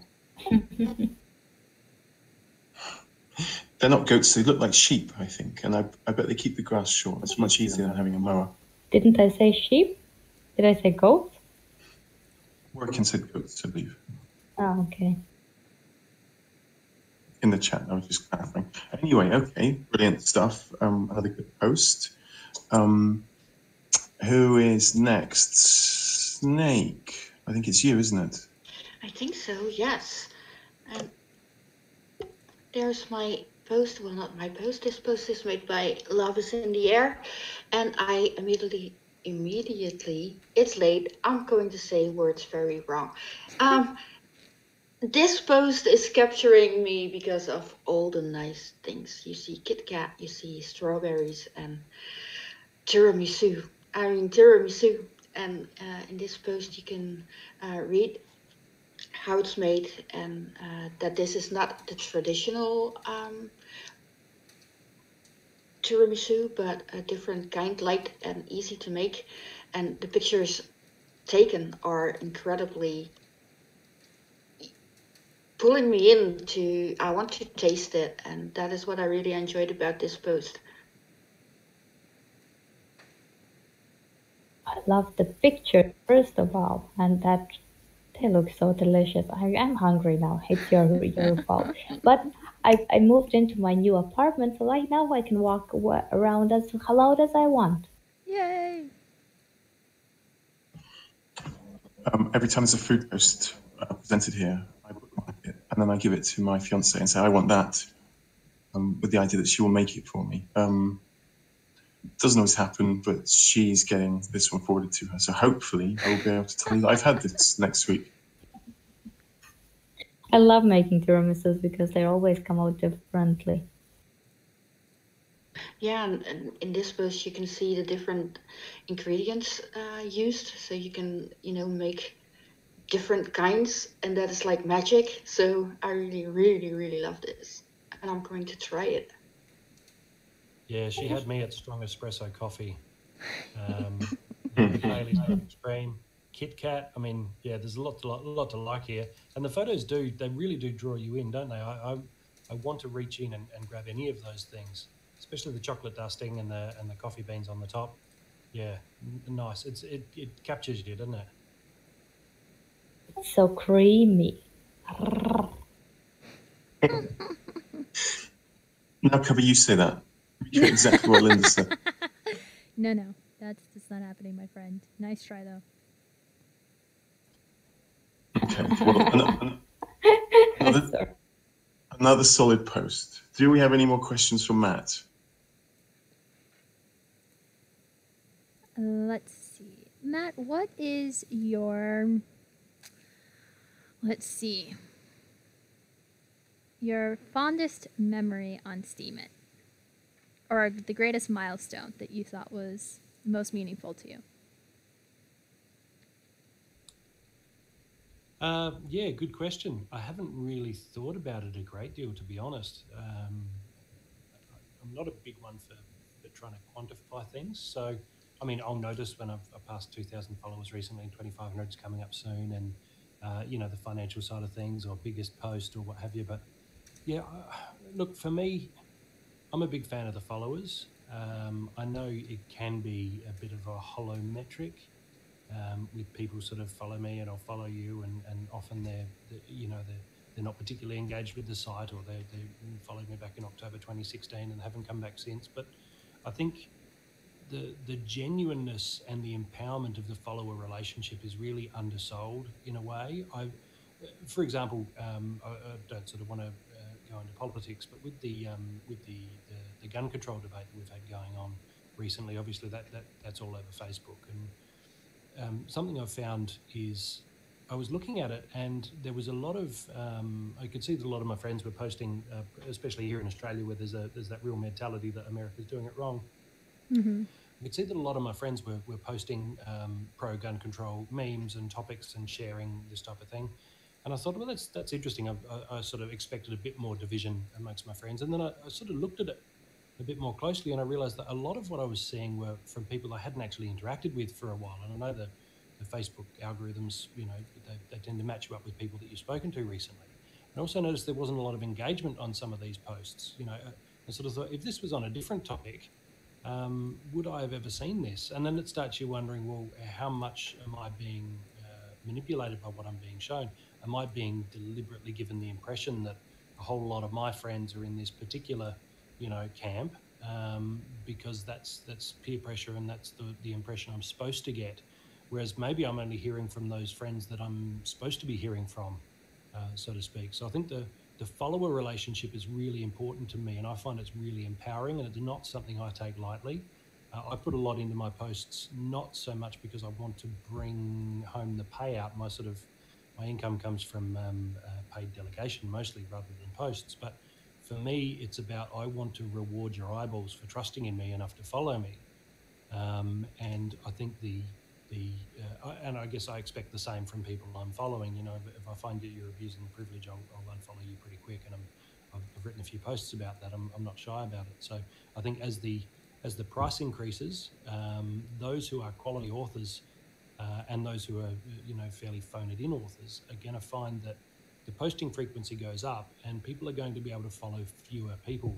And I haven't sort of seen this addressed, but if you follow 1,000 people now and then the price doubles and all 1,000 of those start posting twice as frequently, you're going to have to unfollow a lot of them in order to keep up with your feed and make sure you see those nuggets of gold from the people that you want. So I think a lot of people are penciling in, hey, look, I'm phoning this in, and if I make a $3 post twice a day and the price doubles, then I'm going to be making $12 a day. It doesn't really work that way, because you're going to find that there's going to be more competition for those eyeballs. So I guess for a lot of reasons, followers is a big, important one for me every time I hit a milestone on followers, because I know that these are the people who've chosen to continue seeing what I'm posting. And yeah, the people I follow, I like knowing that if they have something to say, I am going to see it.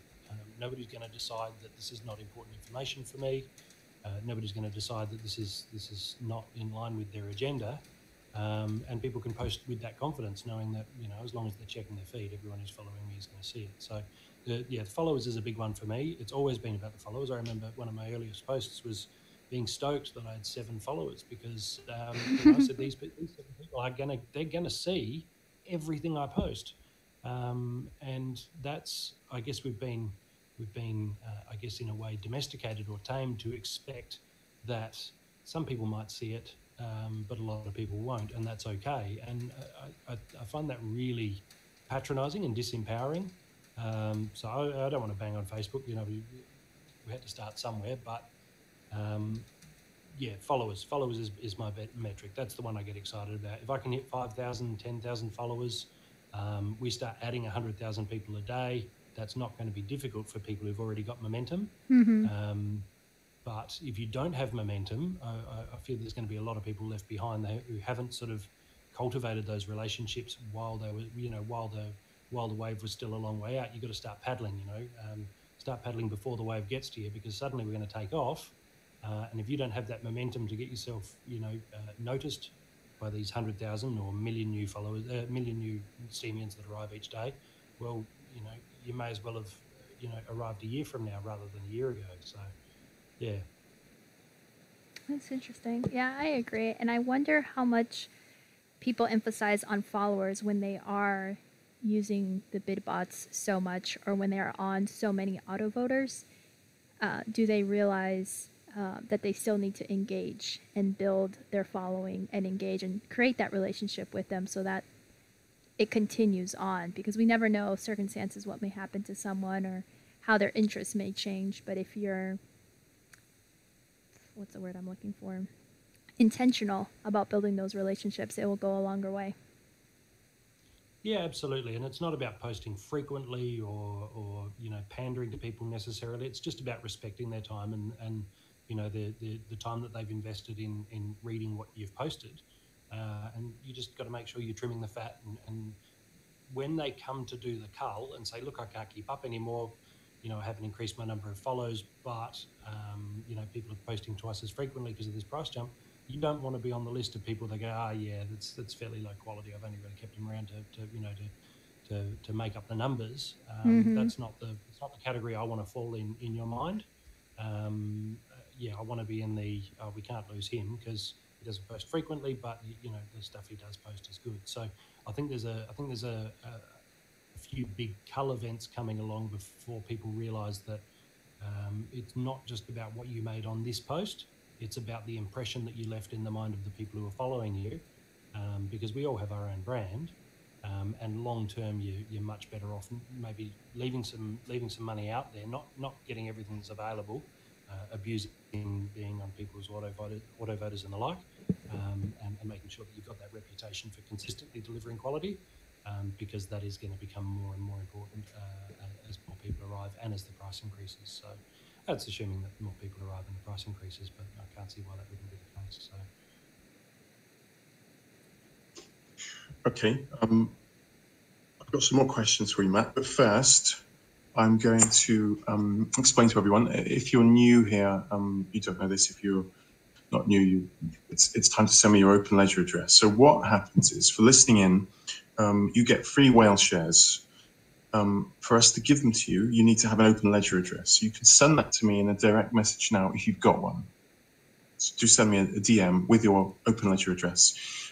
If you don't know what I'm talking about, then hang around and we will make sure you get an open ledger account set up, and then we can give you some whale shares, because we want everybody to use them and get this market sort of flowing. But yeah, any questions or anything, hang around, give me the details, and you get your free whale shares at the end of the show.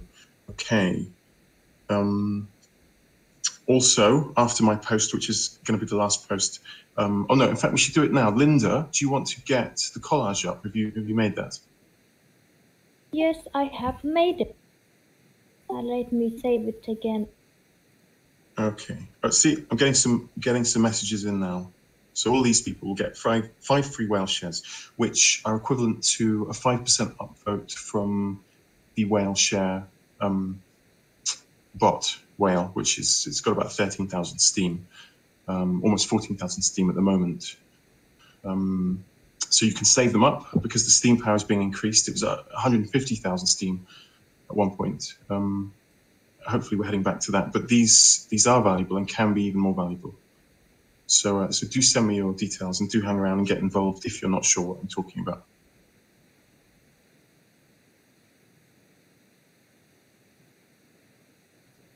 So here is the photo. Do you want to talk us through who's who and give us a little bit of a commentary, Linda, and then we can do voting. Okay. Number 1 is 007 or 007. Number two is Sheriff Aken. Then number 3 is Samantha J. Barnes. And number 4 is Kriya. And he has 2 pictures because his first entry was unsuccessfully wrong, but his second entry is right, but I still put on both of the pictures.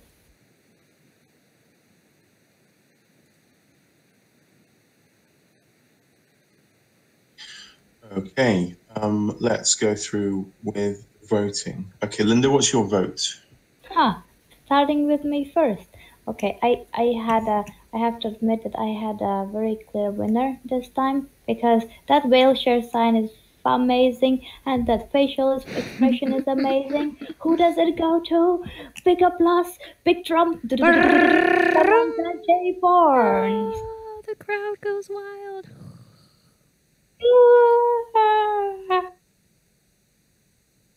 I mean, look at that picture.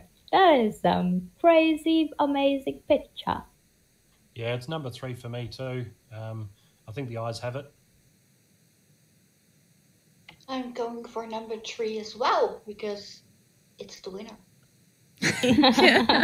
Well, now it is. So hold on. How many votes for 3 so far? 3. There is no way anybody else can win now. Sorry, guys.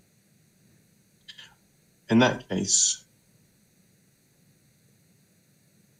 I've done something to my screen. Okay. In that case, because Samantha J. Barnes has got it and it's a fantastic picture, I'm going to give my vote to 007, who's new here and seems like a good guy and someone I will be following. So 1 vote for him. Matt, who do you vote for? He already voted. You no, voted for definitely 3? Samantha number 3. Oh, this is tough. Because I was between 3 and 1, and then it seemed like 3 was a shoe-in. I was like, oh, well, that made it easy. But then Akrid went and voted for number 1, and now here I am. Akrid doesn't get a vote. I'm sorry, Nick. He has no power. He has no power here. Not Akrid, Nick. Sorry. And I gotta go with my girl Samantha. Number 3. I mean, look, she even drew a whale. She put it in her mouth, the eye. I mean, she was excited to take this picture. She was committed. Okay, so Samantha is the winner by 4-1, I believe. Sam, you've got to act quickly now. The quicker you are, the more upvotes you'll get. Put that picture in a post, entitle the post Whale Shares Curation Show Photograph Prize winner, or something along those lines, and put that in this room as soon as you can. And I assume the curators and everybody else in here will give you the sporting upvote that you deserve, and we'll get that as high as you can.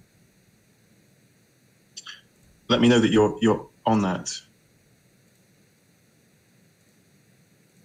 Yeah.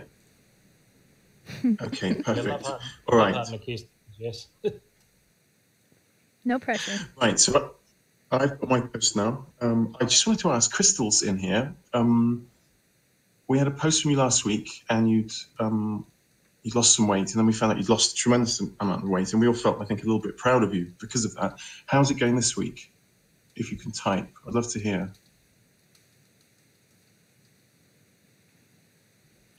But maybe Crystal's away from the keyboard. Anyway, oh no, she is typing. I would like you to keep a running tally, because it was okay. Good stuff. Good stuff. You could tell us each week if you wanted, up to you, what your new running total of what you slimmed down to is, and then we could cheer you on, and then you would feel motivated to impress us.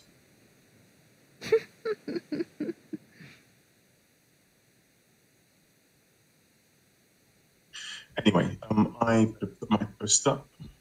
Oh, Crystal's typing. I just let. Okay, that's probably a good tactic.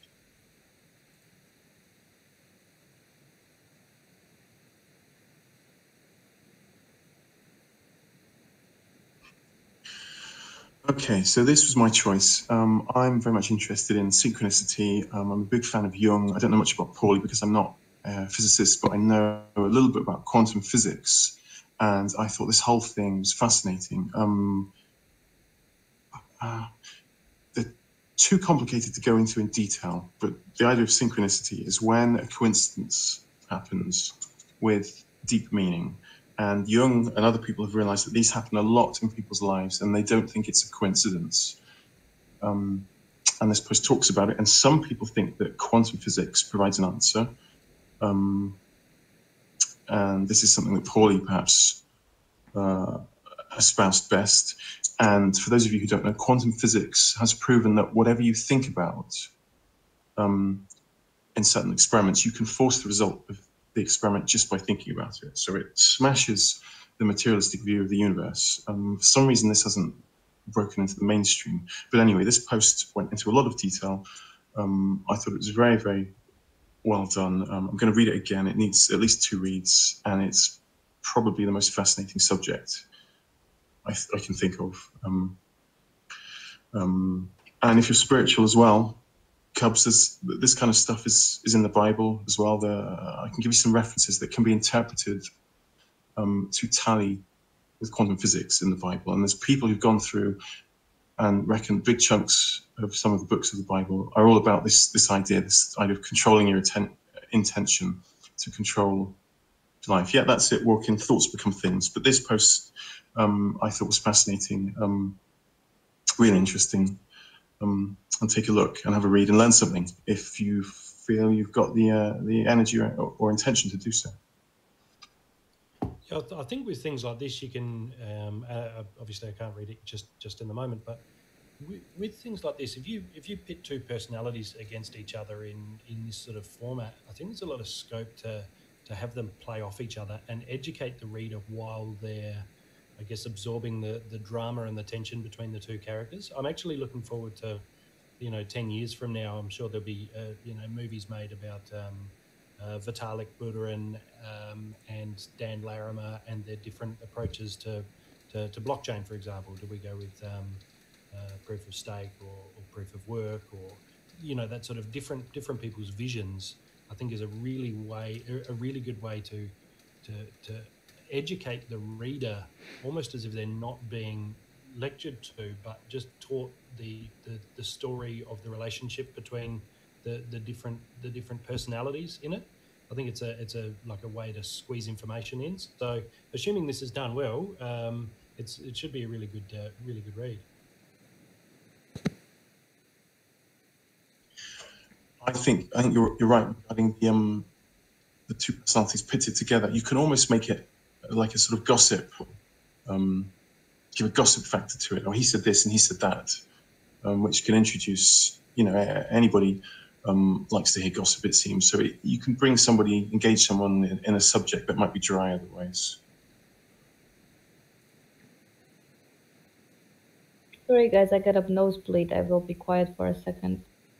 Oh. Hopefully it wasn't the post.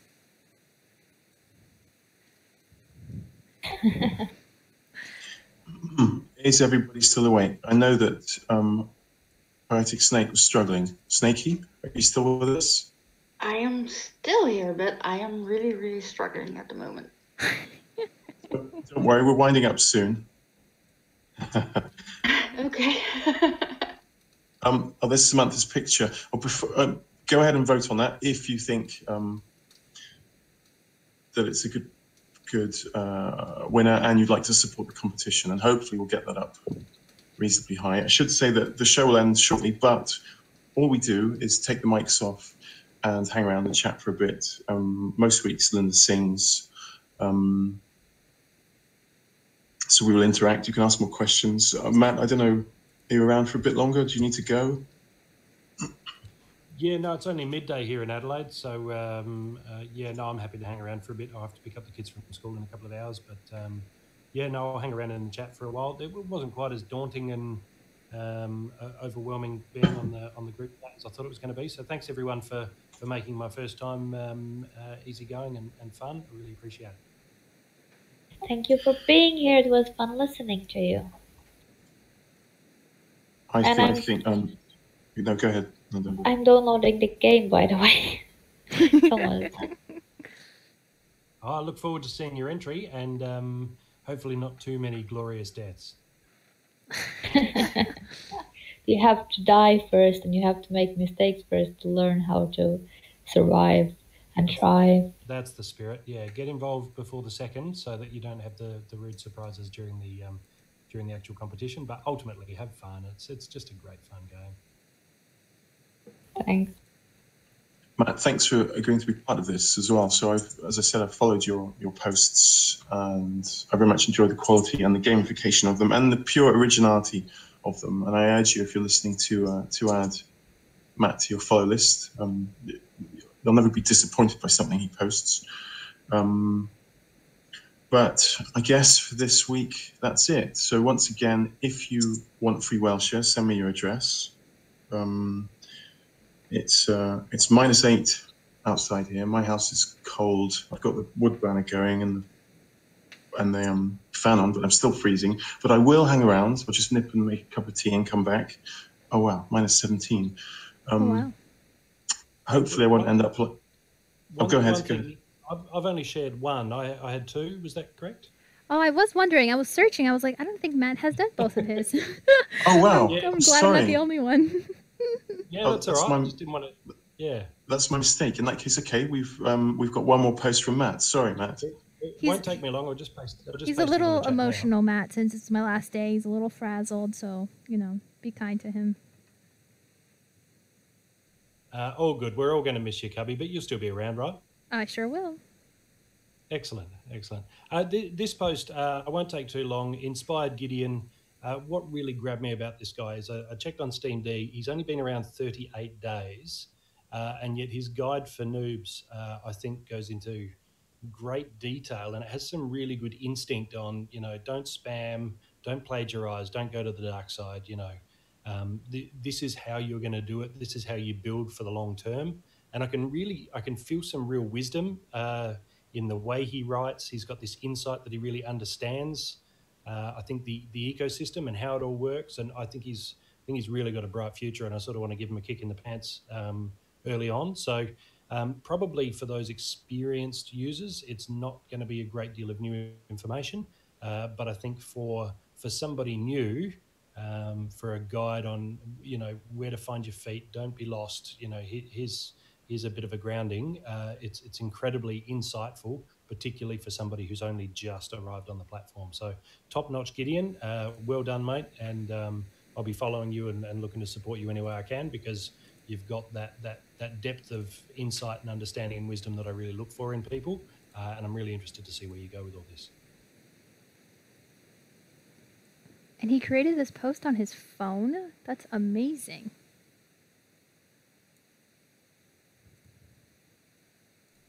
Yeah, and again, the length is great, right? So you've found the post, you start scrolling, and it doesn't just end suddenly. There's gems of wisdom all the way through, and I just think he hasn't fleshed it out unnecessarily. The pacing's good. The photos illustrate the points he's trying to make. And like I say, I'm gobsmacked that somebody this fresh has this thorough an understanding of how it all works and insights on what to do. So yeah, love it. And the best part is that the tutorials always help. They can always be relevant and always help somebody. It's true. We can hear you still got a nosebleed. Or you hope you're okay. Yeah, these are great things to have on bookmark. So if you encounter new people in this room or something, someone says, I'm new to Steemit in Welsh, you can look that up and just link them that. So you read that, and it's a useful thing, because one thing Steemit lacks, I suppose, is a search facility that's easy and usable. Maybe they'll bring that in, but I will add this to bookmark anyway and give it to people. Yeah, it is clear, precise, and simple. You could probably show it to someone who didn't know Steemit, and they'd have a fairly good idea of some of what's going on. I think I saw this post too. It looks really familiar. I think I saw it, but I had chosen a newbie's similar kind of post a couple of weeks ago, so I strayed away from it. But I'm glad that you selected it, because it's really, really well done, as you mentioned. Yeah, absolutely, and the whole point is to encourage people who are maybe don't have that platform just yet. I'd hate for somebody like this to fall by the wayside, not getting enough encouragement early on, because again, this is just like Mrs. Laura in my other post.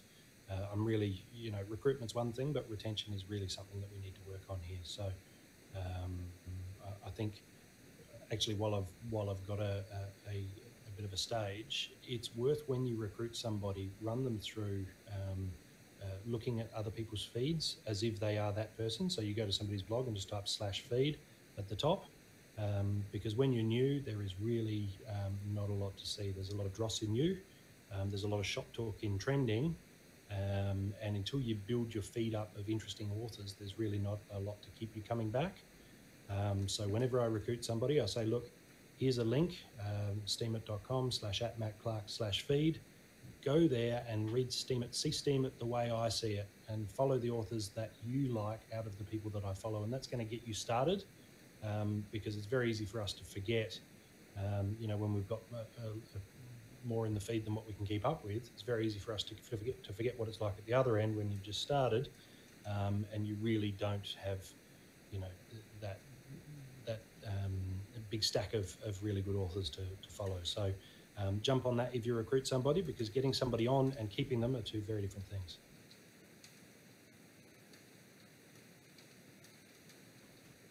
Good advice to close with. Okay, let's hope Steemit gets more and more users. Matt, have you got an end-of-year price prediction for Steam? Because I always find it interesting what people's perspectives are on this. Yeah, look, I think at the rate we're growing, and we're getting some celebrities on board too.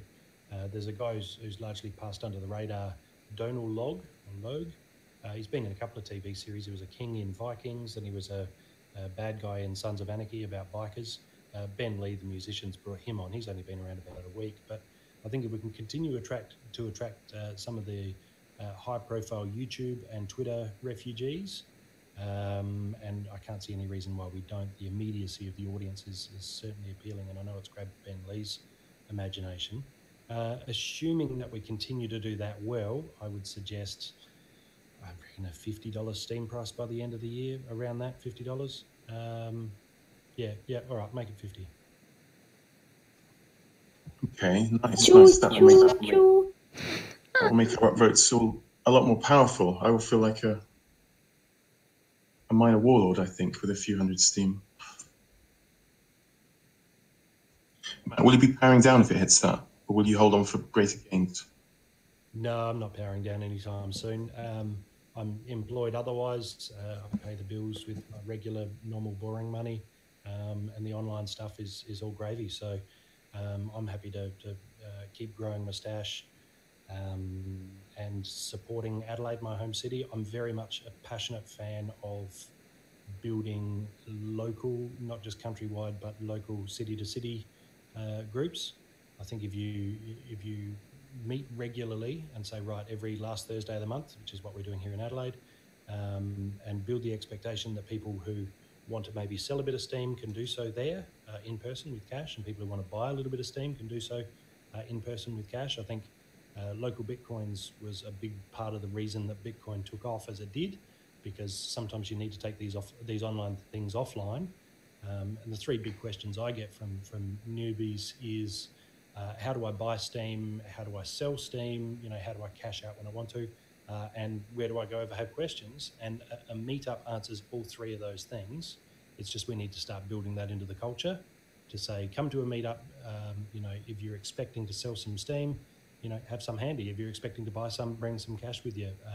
And that way, a lot of these exchanges and some of these know your customer rules that are really becoming a pest, we bypass all of those and just interact directly with each other without any permission, which is a beautiful thing, and it's addictive once you've done it a couple of times. I wish there was something near me like that. It would be so good to be able to go along with a bit of cash, or to think, I could do with a bit of cash and just have your phone and switch it across. Hopefully things will spread, it will become more and more common. As we close, and remember everyone, we'll hang around and we'll talk a little bit. I'll get Kubby to close us out, but I just wanted to get you, I saved this for the end. There was a quite a touching quote you made, Matt. You might have forgotten, I don't know. It was about, you did a post about, I think there were Bitcoin funded targeted assassinations or something quite dark. And you were talking about how dangerous that was and how it's bad. But then you finished with talking about how basically everybody was your friend until they did something wrong. That was your default position. If you met someone new, do you remember how you phrased that or not? Do you remember this? So this is stuck in my head. Tell me. Yeah, so that was a long time ago. That's you've got some memory there, Nick. That's great. That was my white feather post. So I was talking about back in World War One, men found in civilian outfits during World War One in Britain. A lot of women were engaged in giving them white feathers as actually a mark of cowardice. So basically saying you're not really a real man because you're not in uniform, you're not fighting. And I think it's a real dark blot on I guess, history, in that I think, to have a movement like that almost weaponizes femininity.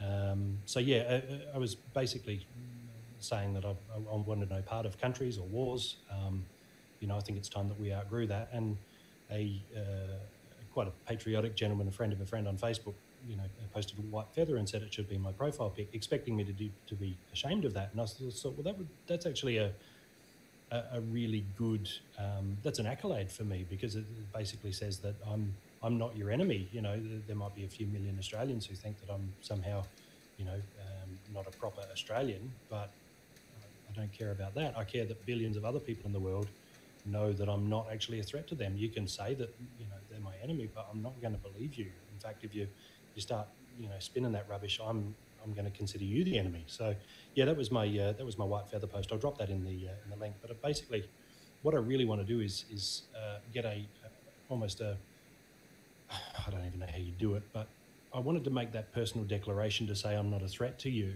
and I guess as a living list of non-combatants, as a counterpoint to all the marble lists of the people who died really listening to politicians, saying those people over there, they're your enemy, you need to go and kill them. And that guy over there, he's just, he's hearing the same thing from his politicians, and it's just time we stop believing them.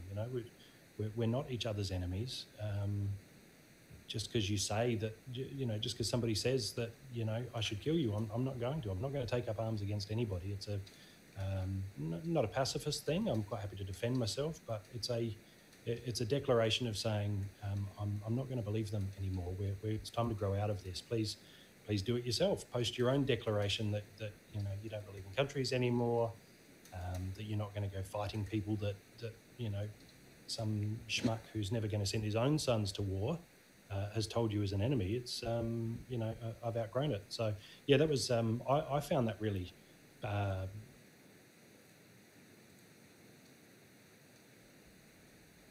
Oh, Matt, we've lost you. Your thumb again.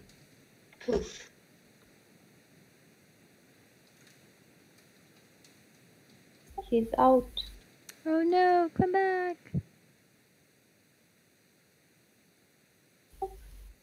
Maybe we should take the mics off so yes. We could start doing that. Yeah, sorry, I'm back. I had a big long chat to everybody, and then I looked down, and so we lost you somewhere. But I'll share that. I'll share that post you were talking about, Nick. It's interesting to hear a year later that somebody read it and somebody paid attention to it. So that's always interesting to hear that feedback. Thanks, mate. It's stuck in my mind what you said about you're my friend until you do something otherwise. And I thought, what a nice sort of positive perspective to have. And I thought, what a lovely coda for an ending for your time on this show to finish with that. So thank you very much for coming along. And Kubby, seeing as it's your last show, we've got Gabchick next week instead as a permanent curator. You can finish us up. I'll just say thank you as well to Snake, who stepped in the last minute when Cotram was unavailable. So thank you for all that. Kubby, do you want to do your thing? Yes, thank you guys so much for being here. I appreciate it. Thanks for all the curator, and special thanks for you, Nick, for allowing me to be part of the team. It has been phenomenal. And truly, when I decided to step down as a DJ, this was the one show that I really wanted to make work, and it was the one that conflicted with my schedule the most. So if you guys ever change the day to any day other than Tuesday, Wednesday, Friday, Saturday, Sunday, do let me know, because I would love to come back. But I appreciate you having me while I was able. I appreciate you letting me chatter away, and I'll be back. I look forward to visiting with you guys and listening to you guys keep rocking on. So say goodbye, everyone, for the very last time. Hello. Bye, Kubby. Goodbye. Bye-bye.